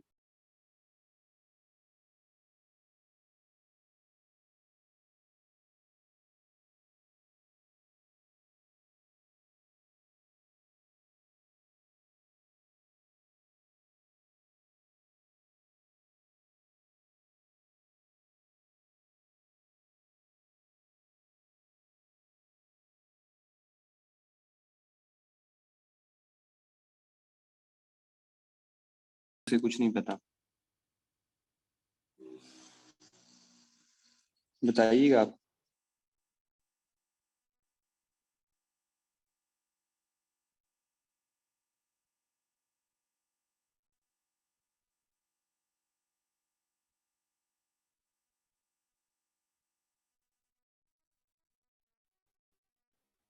ठीक है, जो का साइंस का ही बैकग्राउंड होगा बायो रिलेटेड ही, तो चलिए ठीक है जी। चलें ठीक है, डाइजेस्टिव सिस्टम हम करते हैं। तो डाइजेस्टिव सिस्टम करवाने से पहले मैं आपको कुछ आपकी बेस बना लेता हूँ, क्योंकि सबका साइंस का बैकग्राउंड ऑलमोस्ट 4 से 5 से 6 का तो बैकग्राउंड बिल्कुल ही नहीं है, तो ऑब्वियसली बात है उन्हें इन चीज़ों का पता भी नहीं होगा। तो पहले देखते हैं कि फूड फूड इंग्रेडिएंट्स कितने हैं आपके। आपके जो आपकी फूड है वो कितनी चीज़ों पे मुश्तमिल होती है जी, फूड इंग्रेडिएंट्स।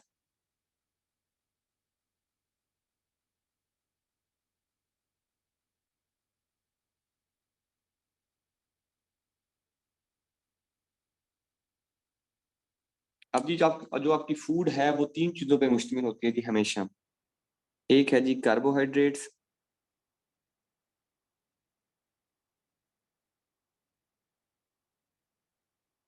एक है जी प्रोटीन। मैं आपको ना ये जर्नल लैंग्वेज में बताता हूँ, ये मैं आप लोगों ने जिनका बिल्कुल भी नहीं है तो उन्हें इन चीज़ों को नहीं पता होना, मैं उन्हें बता देता हूँ। कार्बोहाइड्रेट्स एक तरह से आपका मीठा होता है जी, मीठी चीजें जो हैं। और जो प्रोटीन होती है ये एक तरह से गोश्त होता है, आपका मांस इसे कह लें आप। और जो फेट होती है ये चर्बी होती है। अक्सर जानवर में से जो चर्बी निकलती है वो फेट होती है।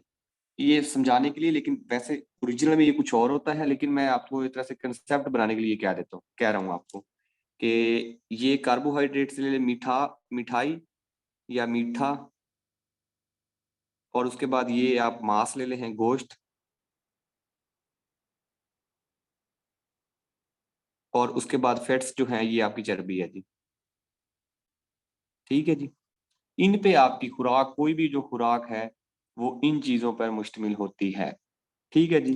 तो अब होता क्या है कि जब आप इनमें से अगर आप कार्बोहाइड्रेट्स को खाएं तो वो किस में कन्वर्ट होती है, प्रोटीन को खाएं तो वो किस में कन्वर्ट होती है, और अगर फैट को खाएं तो वो किस में कन्वर्ट होती है। ये मैं चीजें आपको अब समझाने लगा था, क्योंकि ये आगे यूज होंगी, तो इसलिए मैं आपकी यहीं से आपकी बेस बना रहा हूँ जी। तो कार्बोहाइड्रेट्स जब आप कोई भी चीज लेते हैं तो वो जो कन्वर्ट होती है डाइजेस्टिव सिस्टम में जाके, वो हो जाती है जी ग्लूकोज में। आपको मैं अभी इसकी एब्रीविएशन भी बताऊंगा, तो एक तरह से आपको रट्टा भी मैं यहीं पे लगवा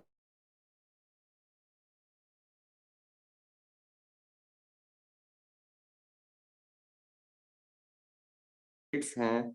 ये फैटी एसिड में तब्दील हो जाते हैं जी, फैटी एसिड में। ये एसिड बेस का भी अब अगर किसी के कंसेप्ट नहीं है तो वो हम इंशाल्लाह बेसिक केमिस्ट्री में पढ़ लेंगे कि what is acid and what is base. ठीक है जी। तो इसका सिंपल सा रट्टा आप लोगों ने याद रखना है, CGPA, क्योंकि मोस्टली जो आजकल की पैदावार है वो CGP सिस्टम में ही पड़े हुए हैं। तो CGPA देखें, carbohydrates glucose, G for glucose, P for protein, A for amino acid, P for protein, A for amino acid.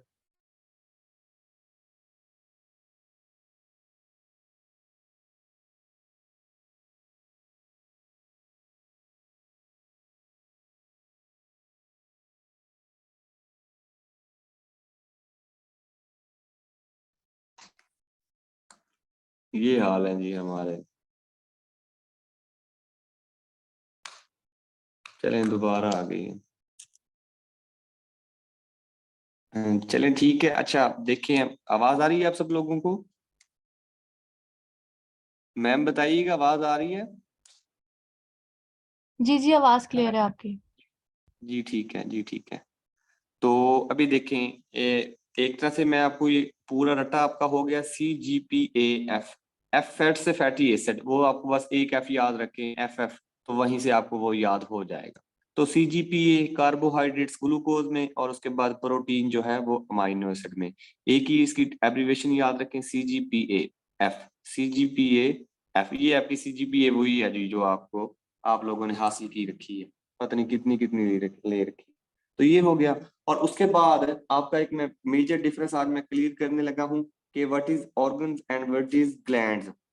ये अक्सर लोगों में जो कंफ्यूजन वाला क्वेश्चन है वो मैं क्लियर कर दूंगा। ऑर्गन, ऑर्गन क्या होता है और ग्लैंड क्या होता है।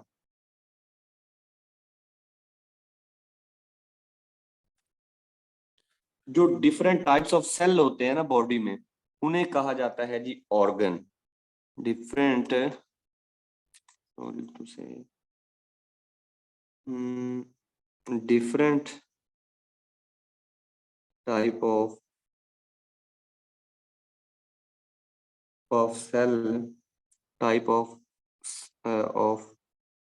body cell.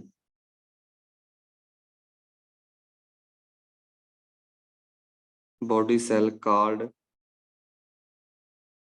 organ। ठीक है जी।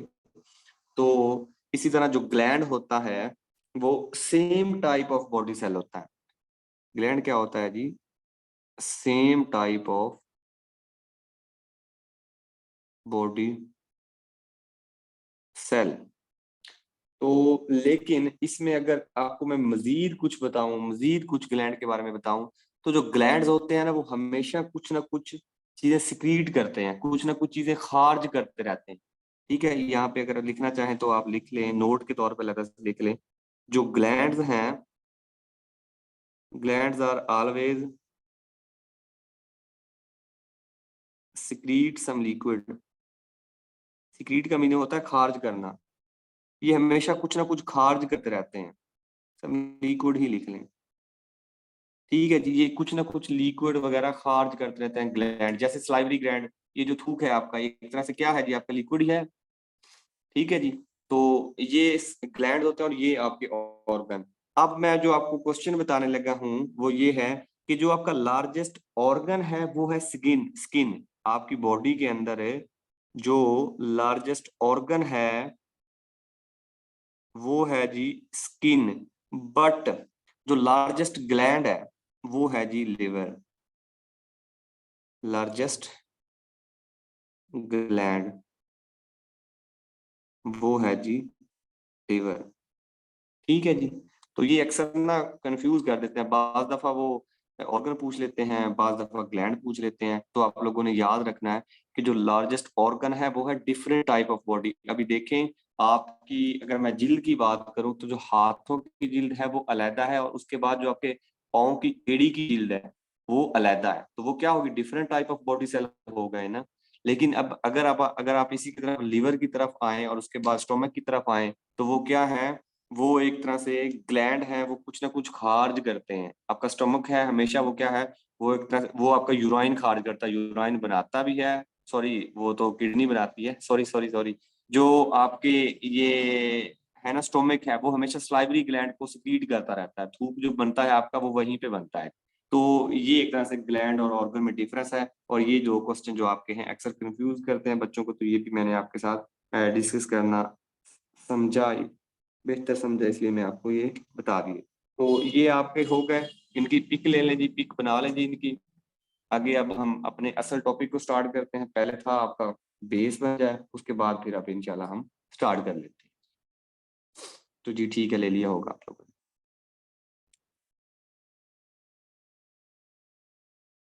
चलें जी, अब डाइजेस्टिव सिस्टम पढ़ते हैं। डाइजेस्टिव सिस्टम पढ़ने से पहले मैं आपके सामने इसका हल्का सा मैप ड्रा कर देता हूँ। डाइजेस्टिव सिस्टम को उर्दू में कहते हैं निज़ाम इन हज़म, कि आप कोई चीज खाते हैं तो वो कैसे हजम होती है। टॉपिक ये साइंस का है, लेकिन इसका पता हर एक को होना चाहिए। मेरे मुताबिक तो इसका हर एक को पता होना चाहिए, चाहे वो साइंस से है या चाहे वो साइंस से नहीं है। इसका पता लाजमी लाजमी इसका पता होना चाहिए। तो ठीक है जी। डाइजेस्टिव सिस्टम की पहले मैं आपको हल्का सा, वैसे मेरी भी इतनी मैप राइटिंग अच्छी नहीं है, लेकिन फिर भी I will try my best. तो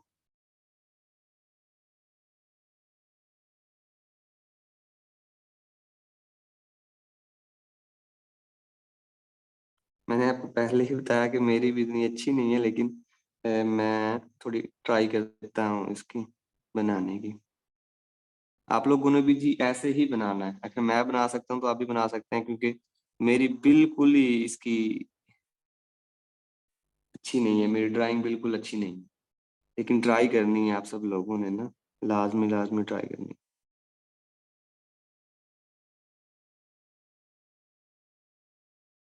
तो मैं बताता हूँ कि मैंने क्या क्या पार्ट बना दिए हैं, क्या क्या मैंने गुल गुल खिला रहा हूँ ना जो मैं, वो मैं आपको अभी बताता हूँ। ये आपके हो गए जी फेफड़े हो गए, ठीक है जी।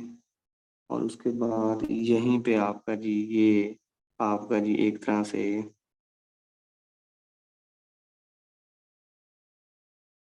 स्टोमक हो गया जे टाइप का, सॉरी ये नहीं। तो अब इसके बाद जो है वो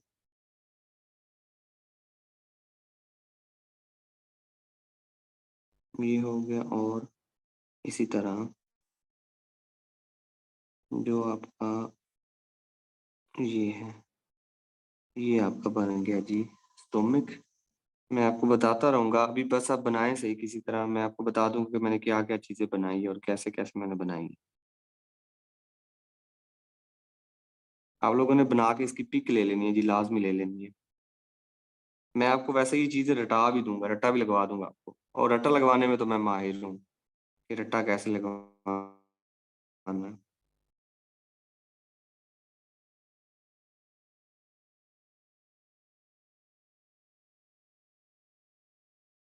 ये जी लार्ज इंटेस्टाइन, और उसके बाद ये है जी स्मॉल इंटेस्टाइन।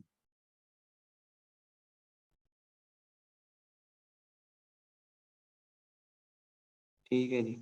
और ये आपका डोडेनम बाइल डक्ट बन गई। तो चलें जी, ठीक है, जैसा भी बन गया थोड़ा करें, गुजारा करें। तो ये आपकी एक तरह से बन गई जी जुबान। चले मैं अभी ना नाम लिखने लगूं, आप लोगों ने बना लिया है ये, उसके बाद इसका नाम लिखते हैं जी। तो ये तो सबसे पहले ये और ये हो गया जी लंग्स आपके, फेफड़े।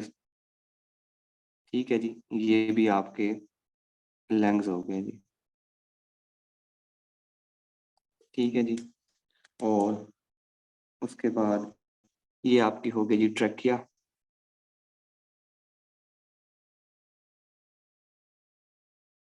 ठीक है जी, ये आपका है जी लिवर।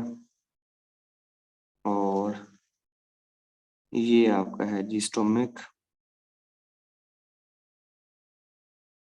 और उसके बाद ये है जी पैंक्रियाज, जहाँ पे वो इंसुलिन होती है आपकी। और ये है जी लार्ज इंटेस्टाइन, बड़ी आंत और छोटी आंत इंटेस्टाइन। और ये है जी आपकी स्मॉल इंटेस्टाइन।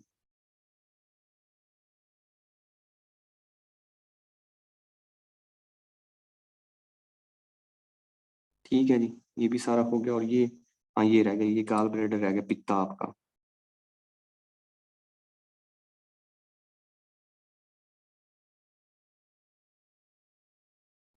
ठीक है जी। तो देखें अभी किसी और को तो नहीं है जिसको हमने ना नाम दिया हो। तो हाँ जी, ये आपकी टोंग है, जुबान, ये आपकी है जी टोंग। ठीक है जी। और ये आपकी सारी की सारी जो है, ये है जी आपकी एलिमेंट्री कैनाल है। ये सारी की सारी क्या है, एलिमेंट्री।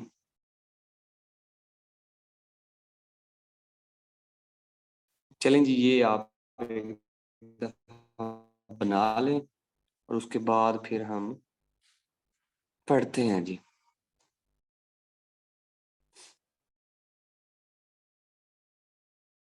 इसकी मैं आपको अलग अलग से भी इंफॉर्मेशन दूंगा, लेकिन साथ साथ ये आप एक दफा लिख लें। आपको 3 से 4 नाम होंगे जो आपने एक तरह से पहली दफा सुने होंगे, उनके बारे में मैं आपको बता दूंगा। बाकी लीवर, जिगर, मैदा, ये तो आप सुनते रहते हैं, पित्ता, छोटी आंत, बड़ी आंत, ये आप सुनते रहते हैं। जो दो आपको अजीब नाम सुनेंगे वो मैं आपको बता दूंगा उनका, बाकी बताना दूसरा सब कभी। चलें ठीक है जी। अच्छा जी, एलिमेंट्री कैनाल जो होती है आपका, जो डाइजेस्टिव सिस्टम है वो इसी के थ्रू होता है जी। आपका डाइजेस्टिव सिस्टम सिस्टम किसके थ्रू होता है, वो हमेशा एलिमेंट्री कैनाल के थ्रू होता है। मैं DS लिख रहा हूँ, digestive system done through, sorry, done through, done through digestive system sorry through alimentary canal.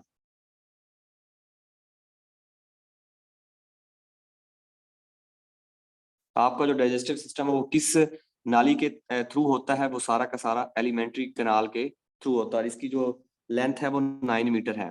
9 metre इसकी लेंथ है जी। 9 मीटर इसकी डाइजेस्टिव सिस्टम की लेंथ है जी।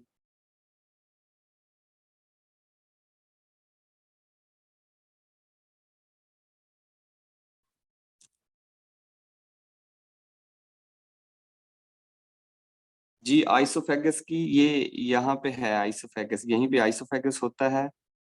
मैं अब जगह भी नहीं है तो गुजारा करें यहाँ पे एक तरह से ना, इसी नाली के साथ ही आइसोफेगस होता है। यहीं पे लिख लें चलें। चलें एक दफा बाद में लिख लीजिए। चलें ठीक है, एलिमेंट्री कैनाल हो गया। और उसके बाद आपका रह गया है जी पैंक्रियाज। पैंक्रियाज में वही होता है जी जहाँ पे इंसुलिन होती है आपकी। छोटी आंत बड़ी आंत आपने सुनी होगी। और उसके बाद जो ट्रैकिया है, ट्रैकिया विंड पाइप होता है आपका। इसे हम विंड पाइप भी कहते हैं। ये सांस की नाली आप सिंपल सिंपल कह लें। ट्रैकिया विंड पाइप होता है आपका। तो अगर ये आप अच्छी तरह से बना लें तो अब हम आगे इसका पढ़ लेते हैं। चलें जी ठीक है, डाइजेस्टिव सिस्टम मैं स्टार्ट करने लगा हूँ अब। तो अच्छा, डाइजेस्टिव सिस्टम वैसे जो पुरानी आपकी रिसर्च थी उसके अकॉर्डिंग था, वो स्टार्ट होता है जी हमेशा हमेशा mouth, start from mouth. But जो न्यू रिसर्च के अकॉर्डिंग जो है डाइजेस्टिव सिस्टम वो स्टार्ट हो जाता है जी स्मेल ऑफ फूड। मैं यहाँ पे लिखता हूँ, ये नीचे नीचे इसकी जो करेक्टरिस्टिक्स हैं डाइजेस्टिव सिस्टम की सीक्वेंस वाइज में यहाँ पे नीचे लिख देता हूँ। DS digestive system process start from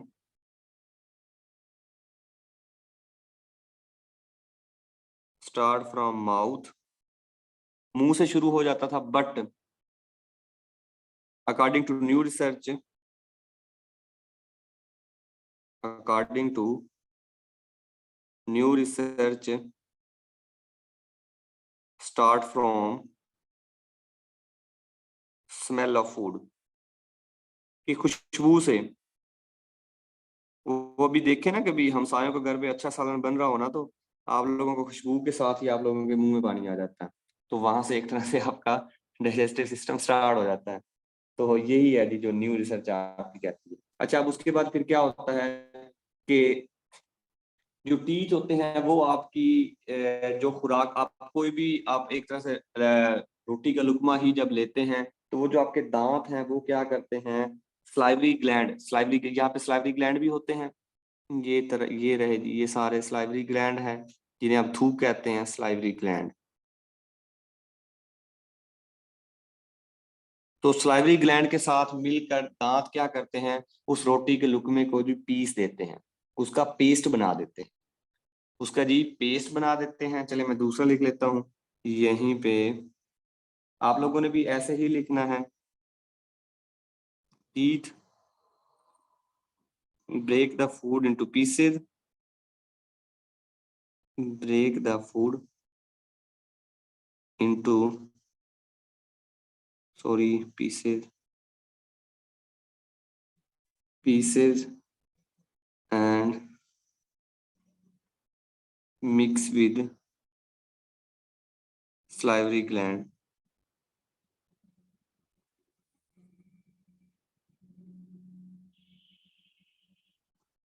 and make paste.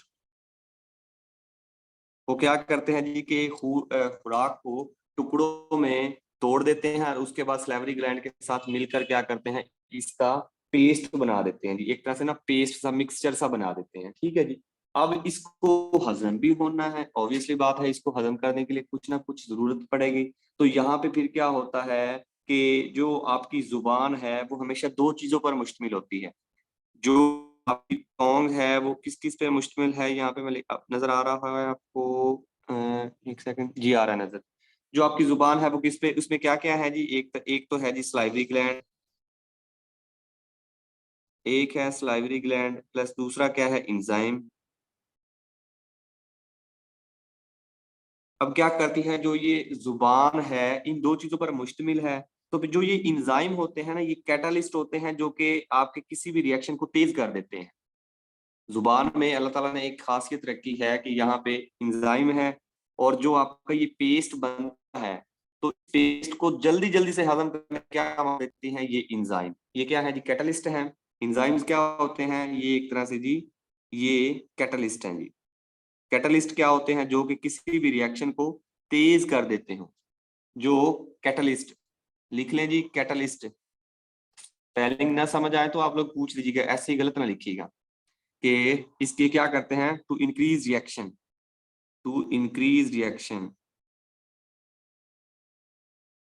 या रिएक्शन को तेज कर देते हैं, टू इंक्रीज रिएक्शन। ठीक है जी, यहां तक हो गई, समझ आ गई आप लोगों को। दोबारा बता देता हूँ, जो आपका डाइजेस्टिव सिस्टम है वो ऐसे पुरानी रिसर्च के मुताबिक मुंह से शुरू होता था, लेकिन न्यू रिसर्च के मुताबिक वो खुशबू से स्टार्ट हो जाता है। उसके बाद जो अब जब आप रोटी का कोई लुकमा लेते हैं तो उसमें दांत क्या करते हैं, वो आपकी जो खुराक है या रोटी का लुकमा है उसको पीस कर स्लैवरी ग्लैंड के साथ मिक्स करके एक पेस्ट बना देते हैं। जो जुबान है, जुबान में अब स्लैवरी ग्लैंड के साथ साथ इंजाइम भी है। अब इंजाइम क्या करती है, वो जो आपका रिएक्शन होना था हजम होने वाला, तो वो उसको तेज कर देती है। ठीक हो गया जी। और उसके बाद फिर ये क्या करती है, खुराक यहाँ से होती है, यहाँ पे आइसोफेगस में आ जाती है। यहाँ पे ये जो मैंने लिखा है आइसोफेगस, तो यहाँ पे वो आ जाती है, जगह है, नहीं मैं यही रेज चाहिए, ये आप लिख लें, नीचे वाला लिख लें, शेप बनी रहेगी। शेप ऐसे ही बनी रहेगी, ये बनी रहेगी तो आप समझ आएगी। वैसे ट्रैकिया और लंग्स का मैंने आपको नहीं बताना, बना के नहीं दिखाने थे, क्योंकि ये इनको हमने वहां पे पढ़ना था रिस्पायरेटरी सिस्टम में। लेकिन चलें, जो साथ हो जाए वो भी बेहतर है।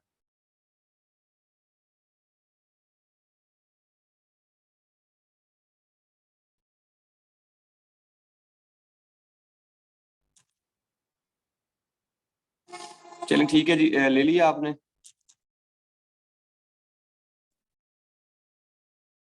चलें ठीक है, मैं नीचे वाला ही रेज करूंगा, ऊपर मैप ऐसे ही बना रहेगा जी। अच्छा जी, अब क्या हो गया कि जुबान में जो आपके कैटलिस्ट है उन्होंने रिएक्शन को तेज कर दिया, और वो जो खुराक क्या थी, वो जो रोटी का लुकमा था वो पीस कर पेस्ट बनकर यहाँ पे आइसोफेगस में आ गया। यहाँ पे मैं लिख देता हूँ, then go to oesophagus, go to oesophagus. क्या होता है जी, ये पहले 3 पॉइंट लिखे थे ना, तो ये एक तरह से 4 पॉइंट कह लें। वो क्या होती है, आइसोफेगस में चली जाती है। उसके बाद खुराक क्या होती है कि जी आपकी, then go to stomach, stomach में चली जाती है। देन गो टू स्टोमिक, मैदे में चली जाती है जी। एंड देन उसके बाद रीच इन लार्ज एंड, जो आपकी यहाँ से जो हजम होने वाली, जो मतलब कि हजम नहीं होगी अनडाइजेस्टेड फूड, वो चली जाएगी लार्ज इंटेस्टाइन में, और जो डाइजेस्टेड फूड होगी वो चली जाएगी जी स्मॉल इंटेस्टाइन। अनडाइजेस्टेड, मैं अभी ये समझाता हूँ आपको, परेशान नहीं होइएगा।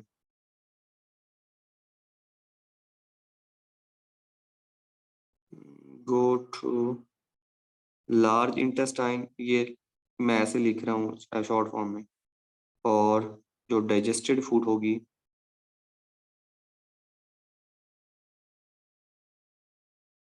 वो चली जाएगी जी स्मॉल इंटेस्टाइन में, छोटी आंत में। ठीक है जी, तो ये हो गया। उसके बाद अब यहाँ पे मैं कुछ चीजें समझा देता हूँ आपको कि यहाँ पे सिंपल तो आपने ये पढ़ लिया कि यहाँ यहाँ चले जाएगी, लेकिन यहाँ पे होगा क्या, वो मैं आपको अब बता देता हूँ कि यहाँ पे क्या क्या होना है। तो चलें जी, पहले जब खुराक जाएगी स्टोमक में, तो मैं आपको बताता चलूं कि जो आपका स्टोमक है ये हमेशा गैस्ट्रिक जूस को सिक्रीट करता रहता है। गैस्ट्रिक जूस आपका ये होता है कि जब आपके सामने खाना लाया जाता है ना, कोई भी, तो आपके मुंह में जो वो पानी आता है ना, जैसे वो मौलवी के मुंह में हलवा देख के पानी आ जाता है, तो इसी तरह आपका भी कोई अच्छी चीज देख के जब आपके मुंह में जो पानी सा आता है ना, वही आपका गैस्ट्रिक जूस होता है। उसी को ही गैस्ट्रिक जूस होता है। मैं अभी यहाँ पे स्टोमिक का फंक्शन लिखने लगा हूँ। तो स्टोमिक क्या करता है, बल्कि यहाँ पे कहाँ पे, यहीं पे लिख देता हूँ, चलें हेडिंग दे देता हूँ। यहाँ के अंदर क्या क्या होता है, अब मैं अंदर की बात लिखने लगा हूँ। तो स्टोमक क्या होता है, ये हमेशा सिक्रीट क्या करता है, ये क्या खारिज करता है, ये जी गैस्ट्रिक जूस सिक्रीट करता है। Secrete gastric juice, gastric juice ये खारिज करता है जी, या सिक्रीट करता है। अब जो गैस्ट्रिक जूस है वो मैंने आपको बता दिया, जो खाना सामने आया तो जो मुंह में पानी सा आता है उसे गैस्ट्रिक जूस कहते हैं। अब जो ये किस किस पे मुश्तमिल होता है, इसमें होता क्या क्या है, गैस्ट्रिक जूस में बेसिकली क्या होता है, ये कम्बिनेशन किस चीज का है, ये जी कम्बिनेशन ऑफ किन किन चीजों का गैस्ट्रिक जूस है, वो जो कम्बिनेशन होता है वो भी मैं बता देता हूँ आपको। कम्बिनेशन ये होता है, इसमें HCl होता है, हाइड्रोक्लोरिक एसिड होता है, और उसके बाद लाइपेज होता है और पेप्सिन होता है। लाइपेज एंड प्लस पेप्सिन, ये तीन चीजें इसके अंदर होती हैं जी। गैस्ट्रिक जूस के जो आपके अंदर ये जो आपका मुंह में जो पानी सा बनता है उसमें क्या क्या चीजें होती हैं, एक HCl आपका तेजाब होता है, HCl तेजाब है। उसके बाद इसकी जो pH है ना, पावर ऑफ हाइड्रोजन है, वो 2 से 3 होती है, ज्यादा मतलब कि ये तेज तेजाब नहीं है। उसके बाद ये लाइपेज है और उसके बाद ये पेप्सिन है। तो अब मैं ये आपको बता देता हूँ कि लाइपेज क्या होता है और पेप्सिन क्या होता है। पेप्सिन एक तरह से आपका जो है ये भी एक तरह से जूस सा ही होता है, लेकिन ये कन्वर्ट हो जाता है फिर प्रोटीन में। पेप्सिन किस में जाता है, ये प्रोटीन में जाता है, प्रोटीन में कन्वर्ट हो जाएगा। और जो लाइपेज है आपका, ये आपका फैट में तब्दील हो जाएगा। आप लोगों को यहाँ से शायद समझ ना आए, क्योंकि मुझे आइडिया है यहाँ से नहीं समझ आती मोस्टली को, लेकिन मैं फिर दोबारा से समझाने की कोशिश करता हूँ कि जब आपके मुंह में वो पानी सब बनता है ना, तो एक तरह से वो जो आपका स्टोमिक है वो आपका उस इस कॉम्बिनेशन को, HCl को, लाइपेज को और पेप्सिन को क्या करता है जी, उसको सिक्रीट कर रहा होता है। वो इन तीन चीजों को सिक्रीट कर रहा होता है। तो अब होता क्या है कि जो जब आपके अब वो खाना जब आपके मुंह के अंदर जाएगा, तो ये जो चीजें हैं ये फिर इन चीजों में आगे कन्वर्ट हो जाती हैं जाके। असल मेरा समझाने का मकसद ये था कि ये तीन चीजें जो हैं, जब वो लुकमा आपकी रोटी का आपके मुंह के अंदर जाएगा, तो फिर ये चीजें ऐसे कन्वर्ट हो जाएंगी, तब्दील हो जाएंगी। मतलब कि जो लाइपेज होगा वो खुराक की वजह से, उस लुकमे की वजह से फेट में तब्दील हो जाएगा, और जो पेप्सिन है वो प्रोटीन में तब्दील हो जाएगा। बताने का ये मकसद था जी। अब तो इंशाल्लाह आपको समझ आ गई होगी जी। ठीक है। अच्छा, उसके बाद प्रोटीन क्या करता है, सॉरी, ये जो आपका पेप्सिन है ये आपका प्रोटीन को डाइजेस्ट करता है। मतलब कि अगर आप गोश्त खा रहे होंगे तो जो ये पेप्सिन है ये उस एक तरह से इस प्रोटीन को हजम करेगा। लेकिन अगर आप कोई चर्बी खा रहे हैं तो उसको हजम करने में कौन मदद देगा, ये लाइपेज हजम करने में मदद देगा। ठीक है। तो ये ऐसी चीज है। तो HCl बताना रह गया। HCl ये एक तरह से आपका जो जो फूड है उसको डिकम्पोज करने में मदद देता है। HCl आपका क्या करता है, ये आपका फूड को डिकम्पोज करने में हेल्प देता है। ठीक है जी, यहाँ पे इसको भी मैं लिख देता हूँ। फॉर डिकम्पोज फूड, ये क्या करता है, फूड को गिलाने में। डिकम्पोज आपने पता है ना, ये चीजों का गलना सड़ना, वो डिकम्पोजिशन होती है। डिकम्पोज फूड ये क्या करता है जी, कि फूड को डिकम्पोज करता है जी। ठीक है जी, तो अभी इनके फंक्शन हो गए। तो अब आपका कोई क्वेश्चन हो तो आप साइड पे लिख लीजिएगा हमेशा की तरह। अच्छा, अब होता क्या है कि HCl की वजह से जो स्टोमिक, अब क्योंकि आपको पता है कि ये एक तेजाब है, तो तेजाब की वजह से आपको पता होना चाहिए कि स्टोमिक की जो जिल्द है वो खराब हो सकती है। आप कभी भी आप तेजाब अपने हाथों में लेना, तो HCl या कोई भी आप तेजाब लें, तो आप ये H2SO4 लें, तो यहाँ के जो आपकी उंगली के पोटे हैं ना, यहाँ पे सुराख से बन जाए। तो ये इसी तरह जो HCl है वो स्टोमिक की जिल्द को भी नुकसान दे सकता है, लेकिन उसके लिए अल्लाह ताला ने एक और सिस्टम बनाया हुआ है आपके अंदर। तो वो क्या करता है कि जो स्टोमिक है आपका, वो म्यूकास प्रोड्यूस कर रहा होता है। स्टोमिक क्या कर रहा होता है इस काम से बचने के लिए कि जो HCl है, ये मैं कैसे लिखूं, यहाँ पे यहीं पे लिख देता हूँ। ये स्टोमिक की ऐसे ही लिख लेना, स्टोमिक की जिल्द को खराब कर सकता है। इसलिए चलिए, ये नीचे नजर आ रहा है जी, आ रहा है। इसलिए अल्लाह ताला ने फिर क्या सिस्टम बनाया हुआ कि स्टोमक आल्सो प्रोड्यूस म्यूकस। चलिए अब इतना हो गया, चलिए इसका ये वाले का स्क्रीन बनाएं, फिर मैं आगे लिखता हूँ। वैसे इसके मैं आपको आज नोट्स इसके साथ ही सेंड कर दूंगा, क्योंकि ये टॉपिक थोड़ा सा ना एक तरह से लिखने में आपको मुश्किल आएगी, तो मैं इसके नोट साथ ही आपको सेंड कर दूंगा, क्लास के बाद ही कर दूंगा। किया होगा आप लोगों ने। 6 पॉइंट हो गए हमारे साथ, स्टोमक का हो गया। तो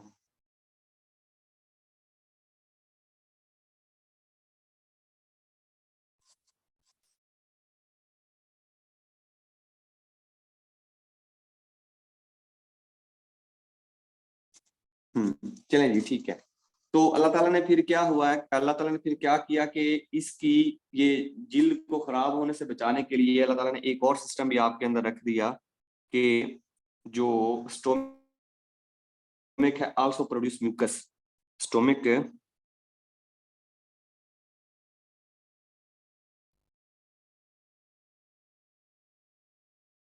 आल्सो प्रोड्यूस म्यूकस। अब ये म्यूकस क्या है? ये म्यूकस जो है save your stomach skin from HCl। ये क्या करता है कि जो स्टोमक की स्किन है उसको HCl से महफूज रखता है। म्यूकस का ये फंक्शन है जी, save stomach skin, save stomach skin from HCl। ठीक है जी। तो देखें अब अल्लाह का निज़ाम देखें आप, कि हम तो अभी ये सारी चीजें पढ़ रही हैं ना, तो अल्लाह ने तो हजारों साल पहले ये सारा का सारा सिस्टम आप लोगों का बना दिया था। तो अब ये फिर क्या होता है कि ये स्किन भी बच जाती है और खुराक यहीं पे आपके स्टोमक में रहती है। ऑलमोस्ट कोई 2 घंटे तक आपकी जो खुराक है वो यहाँ पे स्टे करती है जी। आपकी 2 घंटे तक खुराक स्टे हेयर टू, और स्टे हेयर फूड और टू, और 2 घंटे के लिए जो आपकी खुराक है वो यहाँ पे स्टे करती है जी। उसके बाद जो अनडाइजेस्टेड होती है वो आपकी चली जाती है जी लार्ज इंटेस्टाइन में। ठीक हो गया। और उसके बाद जो आपकी डाइजेस्टेड फूड हो जाती है वो चली जाती है जी स्मॉल इंटेस्टाइन में। अब स्मॉल इंटेस्टाइन में जब जाती है तो क्या होता है वो पढ़ते हैं जी। चलिए ठीक है, इसका ही बना लें फिर, क्योंकि अब स्मॉल इंटेस्टाइन का फंक्शन लिखना है कि वहां पे जाके आपके साथ क्या क्या होता है वो लिखना है। चल ठीक है, आप लोगों ने ले लिया होगा, ये आप साथ लिख रहे हो।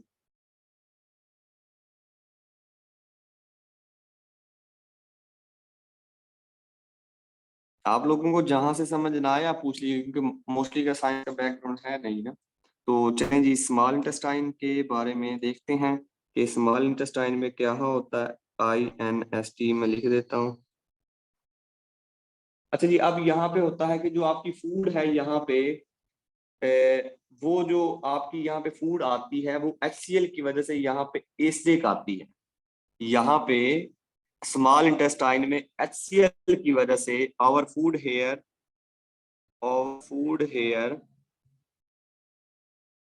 Acidic, acidic. ठीक है जी। हमारी जो खुराक है वो यहाँ पे एसिडिक है, लेकिन हमें जो खुराक चाहिए वो हमेशा अल्कलाइन फॉर्म में चाहिए। फॉर एग्जाम्पल कि वो एसिड ना हो बल्कि बेस की शक्ल में हो। ठीक है जी, एसिड ना हो, तेजाब। अब तेजाब तो आप नहीं खारिज कर सकते ना, तेजाब तो नुकसानदेह है ना। तो अल्लाह ताला ने फिर इसका बेहतरीन सिस्टम बनाया हुआ है कि इसको एसिडिक को खत्म करने के लिए अल्लाह ताला ने but we required food alkaline।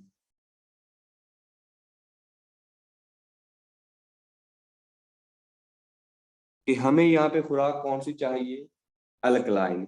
तो इसके लिए अल्लाह ताला ने बेहतरीन सिस्टम ये बनाया हुआ है कि जो आपका लीवर है वो हमेशा सिक्रीट करता है जी बाइल जूस। आपका बाइल जूस वो सिक्रीट करता है। सो लिवर ये जो रहा जी आपका लीवर कहाँ पे, ये रहा जी जो लीवर है, ये क्या करता है आपका सिक्रीट खारिज करता है यहाँ से बाइल जूस, एक जूस खारिज करता है यहाँ पे। लीवर सिक्रीट बाइल जूस, ये क्या करता है जी यहाँ से बाइल जूस को सिक्रीट करता है। अब ये जाके स्टोर कहाँ पे होता है, ये यहाँ से आके यहाँ पे ये गाल ब्लैडर के अंदर ये जूस क्या होता है स्टोर आ जाता है, स्टोर इन गाल ब्लैडर। ये जी मोस्ट रिपीटेड क्वेश्चन है पीपीएससी का, कि जो आपका बाइल जूस है वो खारिज कहाँ से होता है और स्टोर कहाँ पे होता है। ये कंफ्यूज करने के लिए अलहदा से ये हर दफा पूछ लेते हैं, और ये मोस्ट रिपीटेड है जी, मोस्ट रिपीटेड है पीपीएससी के, एक तरह से ये फेवरेट क्वेश्चन है।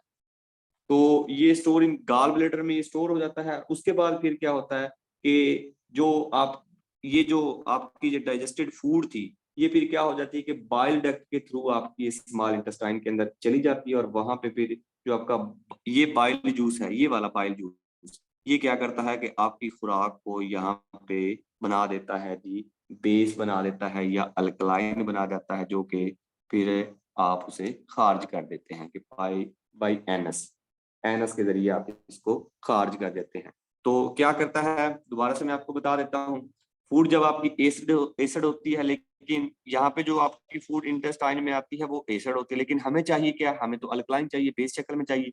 तो उसके लिए अल्लाह ताला ने बेहतरीन सिस्टम ये बनाया हुआ है कि जो आपका लिवर है वो हमेशा एक जूस खारिज कर रहा होता है, और वो जाके स्टोर कहाँ पे होता है, गाल ब्लैडर में स्टोर होता है।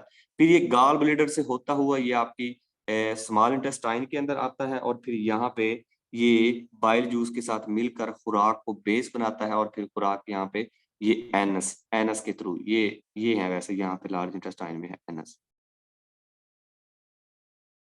एनस के थ्रू ये आपकी खारिज हो जाती है, ये आपकी कोई भी खुराक, ये फिर एक तरह से वो आपका टॉयलेट बन के ये क्या हो जाती है कि सारी की सारी ये खारिज हो जाती है। तो ये है आपका बाइल जूस का। मैं आपको फंक्शन बताऊं तो क्या है कि मेक योर फूड अल्कलाइन, ये आप लिख लें अगर लिखना चाहें तो। इसका फंक्शन क्या है, make your food alkaline, make your food alkaline, make your food alkaline, आपकी खुराक को क्या बनाता है जी कि ये अल्कलाइन बनाता है। अब यहाँ पे दो तीन खतरात और भी होते हैं इस सारे प्रोसेस के अंदर ना, दो तीन खतरात और भी लाहक होते हैं, ये आप ले ले पिक बना लें जी, वो भी पढ़ लेते हैं वो कौन कौन से खतरात होते हैं जी। वो खतरात ये हैं कि अगर आपका ज्यादा खुराक मीठा है, अब अगर आपने ज्यादा कार्बोरेट या ग्लूकोज खाया हुआ हो, तो वो क्या कर सकता है कि यहाँ पे आपका जो शुगर लेवल है वो उसको इंक्रीज कर सकता है। तो उसके लिए भी अल्लाह ताला ने एक बेहतरीन सिस्टम बनाया हुआ है, ये जो पेंक्रियाज है। चलिए जी ये ले लिया है, तो फिर देखते हैं कि इस खुराक हजम होने में दो तीन खतरात और हैं जो कि लाहक हो सकते हैं। अब वो कौन कौन से हैं जी, वो ये हैं कि शुगर लेवल आल्सो इंक्रीज है, sugar level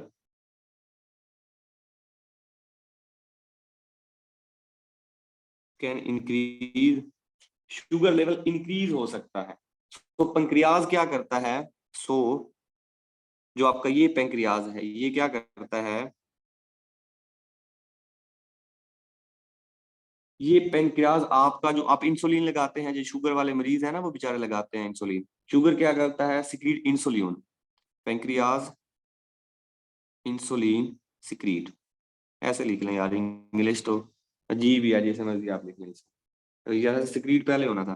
pancreas secrete insulin, या पेंक्रियाज इंसुलिन सिक्रीट करता है, और उसके बाद फिर क्या करते हैं वो जो के, और जो ये आपकी इंसुलिन है ये क्या कर सकती है, ये आपके कंट्रोल योर शुगर लेवल। ये तो आप सब लोगों को पता है, क्योंकि शुगर की जो बीमारी है वो पाकिस्तान में ऑलमोस्ट कोई अगर पूरी दुनिया की मैं बात करूं तो उस पूरी दुनिया में से पाकिस्तान में से 28% जो पूरी दुनिया की शुगर है वो यहीं पे है। कंट्रोल शुगर लेवल क्या करता है जी, इंसुलिन क्या करता है, वो जो ये जो आपका पेंक्रियाज है यहाँ पे खतरा खतरा लाक हो सकता है, यहाँ पे स्टोमक में के यहाँ पे शुगर लेवल भी तो आपका इंक्रीज हो सकता है। तो अल्लाह ताला ने उसके लिए बेहतरीन सिस्टम ये बनाया हुआ है कि जो ये आपकी पेंक्रियाज है ये इंसुलिन सिक्रीट कर देती है, ये इंसुलिन खारिज कर देती है, जो कि उस खुराक का फिर क्या है, उस खुराक को शुगर लेवल कंट्रोल कर देती है। ठीक हो गया जी, तो ये हो गया। अब इंसुलिन की अगर मैं बात करूँ, ये इसका फाउंडर कौन है, ये अक्सर पूछ लेते हैं, ये रिसेंटली पेपर में पूछा हुआ था। तो एफ जी बैंटिंग, इसका फाउंडर कौन है जी, FG बेंटिंग, ये इसका फाउंडर है जी, इंसुलिन का। इसी तरह पेनिसिलिन का तो आपको पता ही होगा, एंटीबायोटिक है, खैर वो इस टॉपिक का पार्ट नहीं है। तो ठीक हो गया जी। तो इसी तरह ये आपकी खुराक हजम होगी और इस तरह फिर ये एक तरह से खारिज हो जाती है। खारिज भी आप जैसे करते हैं वो आप लोगों को पता है। तो ठीक है जी। अब देखें जहां से आप लोगों को समझ नहीं आई, तो मैं आपको 2 मिनट में रिवाइज करके दूं तो मैं आपको ऐसे रिवाइज करके दे देता हूं कि सबसे पहले जो आपके दांत हैं वो खुराक को पीसते हैं और फिर क्या सलाइवरी ग्लैंड के साथ मिलकर वो क्या करते हैं जी कि उसका पेस्ट बना देते हैं। जब उसका पेस्ट बन जाता है तो फिर क्या आपकी जो जुबान है, जुबान के अंदर दो चीजें होती हैं, सलाइवरी ग्लैंड है, एंजाइम। जो एंजाइम क्या करते हैं, जो ये आपका पेस्ट बन गया तो इसको तेजी से हजम करने में मदद देगा। तो फिर वो क्या करते हैं, वो इस खुराक को यहाँ से लाकर यहाँ पे आइसोफेगस में ले आते हैं। ठीक है जी। अब आइसोफेगस में आएगी और यहाँ पे ये सीधा क्या करेगी जी, ये फिर स्टोमक में आएगी और स्टोमक में से फिर क्या होगा कि लार्ज अनडाइजेस्ट फूड की जो वो लार्ज इंटेस्टाइन में चली जाएगी और जो डाइजेस्टेड फूड होगी वो क्या जी, स्मॉल इंटेस्टाइन में चली जाएगी। अब यहाँ पे स्टोमक में क्या फंक्शन होता है, क्या क्या खुराक के साथ होता है, लार्ज इंटेस्टाइन में क्या होता है और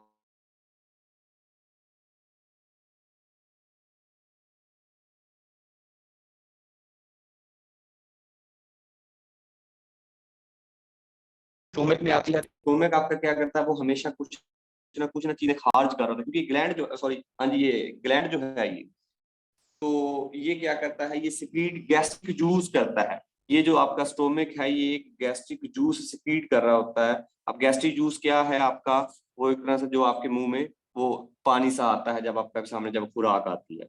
अब वो पानी सा है, वो किस किस का कॉम्बिनेशन है, वो किस किस का मिक्सचर है, तो वो है जी आपका HCl लाइपेज और पेप्सिन का। HCl जो आपका है वो जो लाइपेज है वो आपका फैट्स को हजम करने में मदद देगा, पेप्सिन आपका प्रोटीन को हजम करने में मदद देगा, और जो आपका HCl है वो फूड को डिकम्पोज करेगा, उसे गाल साड़ देगा। ठीक हो गया जी। लेकिन जो HCl है वो क्या करता है, आपके मैदे की जो स्टोमक की जिल्द है उसको भी नुकसान दे सकता है। उसके लिए अल्लाह ताला ने एक बेहतरीन अलैदा सिस्टम बनाया हुआ है कि अल्लाह ताला ने एक म्यूकस पैदा कर रखा है आपके स्टोमक आपका म्यूकस पैदा करता है, जो कि आपकी इस मैदे की स्किन को खराब नहीं होने देता। ठीक होगा। फिर यहाँ पे खुराक 2 घंटे के लिए रुकती है, उसके बाद फिर खुराक क्या है जी, आगे जाती है जी अनडाइजेस्टेड लार्ज इंटेस्टाइन में और देन स्मॉल इंटेस्टाइन में। अब स्मॉल इंटेस्टाइन में क्या होता है, तो असल जो आपकी खुराक हजम होती है वो तो स्मॉल इंटेस्टाइन में होती है ना। अब खुराक जो आपकी ये मैदे से होती हुई खुराक आपकी ये स्मॉल इंटेस्टाइन में आएगी। यहाँ पे जो खुराक आएगी वो एक तरह से तेजाबी शक्ल में आएगी, एसिड फॉर्म में आएगी, तेजाबी शक्ल में आएगी। लेकिन हमें इसको खारिज करने के लिए क्या चाहिए, बेस, कि ये बेस की शक्ल इख्तियार कर जाए, अल्कलाइन की शक्ल इख्तियार कर जाए।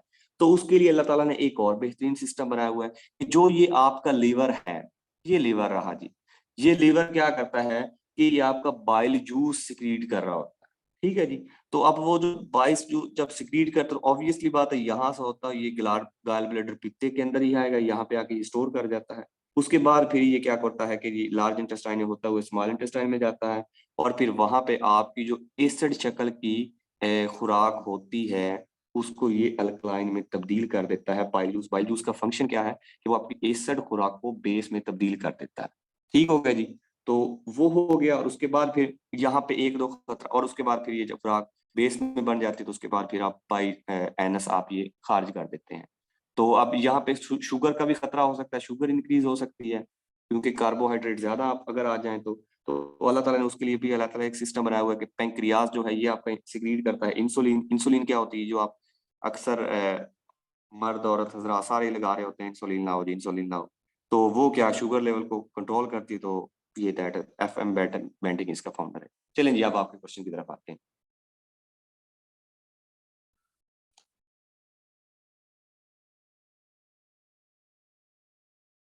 मैंने आपको बताया है कि जो स्टोमक में खुराक रुकती है वो 2 घंटे के लिए रुकती है। ठीक है जी। और उसके बाद लार्ज टाइम में रुकती है। यहाँ पे कोई टाइम फिक्स नहीं है, वैसे स्टोमक में भी नहीं है, क्योंकि बाज का अगर स्टोमक ज्यादा मैदा बड़ा, वो कहते हैं ना कि लक्कड़ हजम पत्थर हजम, तो बाद अक्सर का ऐसा हो तो फिर वो बहुत जल्दी हजम हो जाती है। लेकिन जो एक तरह से राउंड अबाउट करके ड्यूरेशन रखा हुआ है ना, वो 2 घंटे का है, लेकिन कोई फिक्स नहीं है कि यहाँ पे इतनी इतनी देर खुराक रुके। ये आपकी जो अपेंडिक्स है, एक तरह से ये आपका एक्स्ट्रा पार्ट होता है। ये बचपन से ही निकल जाओ तो ये बेहतर ही होता है।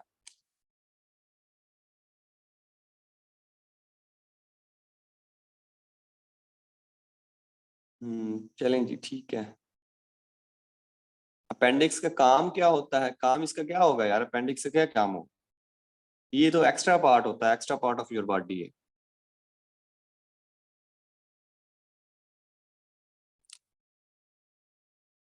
जी जी, मैंने रिपीट कर दिया है कि स्टोमक के बाद फूड कहाँ पे जाती है। जी, और देखें जी।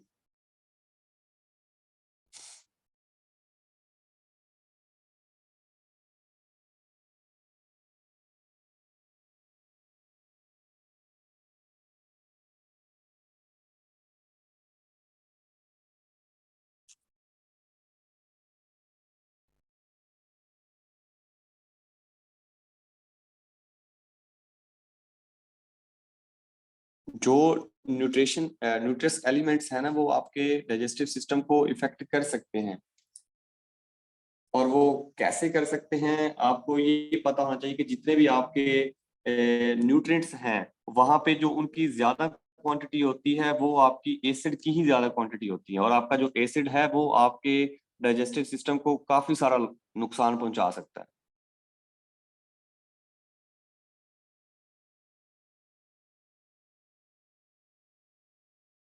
आप ये बस जो है ये हमने वन पेपर तक ही पढ़नी है। इतना ज्यादा डिटेल में जाने की जरूरत नहीं है। अगर कोई जाना चाहे तो बहुत अच्छी बात है, बहुत अच्छी बात है, जाएं जी। लेकिन वन पेपर के लिए इतना इनफ है। क्योंकि मेरा तो एक्सपीरियंस हो गया है, मुझे तो पता है कि कैसे कैसे क्वेश्चन वो पूछते हैं और कहाँ कहाँ से पूछते हैं। तो मेरे एक्सपीरियंस के मुताबिक तो ये इनफ है, इनफ है ये। अगर आप मजीद लिखना चाहें तो मैं आपको और भी लिखा देता हूँ। लार्ज इंटेस्टाइन की लेंथ, स्मॉल इंटेस्टाइन की लेंथ, और ये वो सारी चीजें लिखवा देता हूँ अगर आपने लिखनी है तो।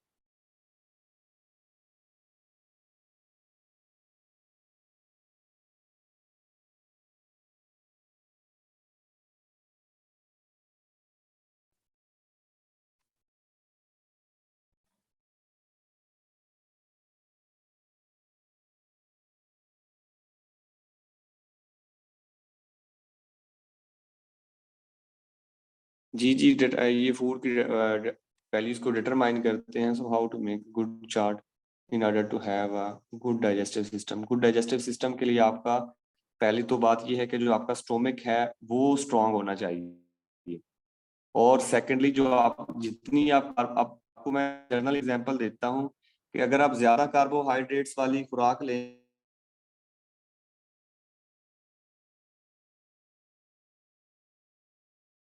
ना, तो कोई आप नमकीन खा लें तो उसके बाद आपको ज्यादा जल्दी देर में भूख लग जाएगी। तो यही वजह है। वैसे तो आपके माइंड को सबसे ज्यादा ग्लूकोज की जरूरत होती है, कि जितना ज्यादा आपके माइंड के अंदर ग्लूकोज होगा इतना ज्यादा आपका माइंड चलेगा। लेकिन जनरली अगर देखें, जो कार्बोहाइड्रेट्स है ये आपके जो स्टोमक के लिए बिल्कुल भी ठीक नहीं है, ज्यादा नहीं ठीक। हाँ, प्रोटीन फैट्स इनसे ज्यादा फर्क नहीं पड़ता। चलें लिख लें, लार्ज इंटेस्टाइन की जो लेंथ है वो 1.5 है। और जो यहाँ पे मैं लिख देता हूँ लार्ज इंटेस्टाइन, ये है जी आपका 1.5 मीटर। और जो स्मॉल इंटेस्टाइन है वो है जी 6.5। अब यहाँ पे आप ना एक तरह से कंफ्यूज होंगे कि जो आपका स्मॉल इंटेस्टाइन है उसकी लेंथ ज्यादा है, लेकिन फिर भी वो स्मॉल क्यों है, और लार्ज इंटेस्टाइन की जो लेंथ है वो थोड़ी है फिर भी वो लार्ज क्यों है? तो ये ना इनका स्मॉल इंटेस्टाइन का ना डायमीटर छोटा है, इस वजह से स्मॉल इंटेस्टाइन कहते हैं।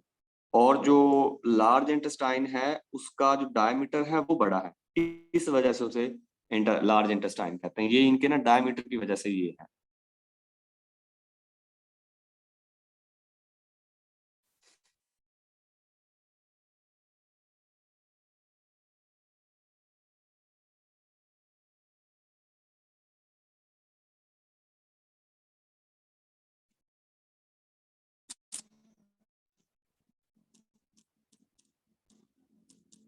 ये लेंथ लिख लें जी और इसके बाद ये स्क्रीनशॉट ले लें।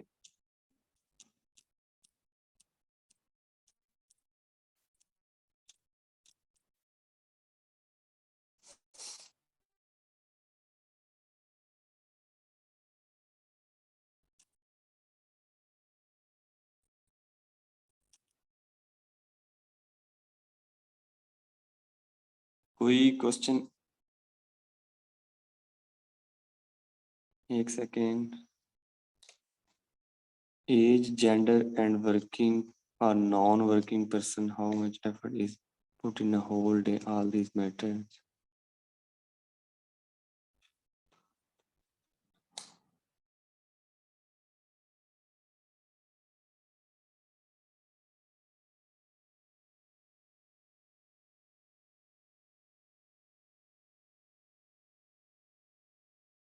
आप ये एक तरह से ना टॉपिक से हट के क्वेश्चन कर रहे हैं। आपके क्वेश्चन बिल्कुल ठीक है, मैं आपको समझ रहा हूँ, लेकिन वन पेपर में ऐसे डिटेल से पूछा नहीं जाता, कभी भी नहीं पूछा गया ऐसे। वो बस इसी आपके निज़ाम इंतज़ाम के अंदर अंदर ही रहते हैं, इससे बाहर नहीं निकलते वो।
जी जी ठीक है।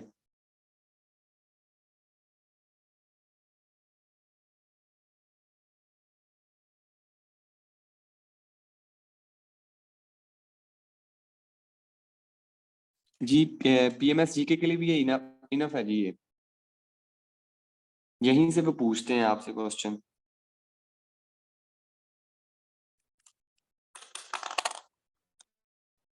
चलिए जी, और कोई है तो आप लोग पूछ लें, वरना क्लास एंड कर देते हैं।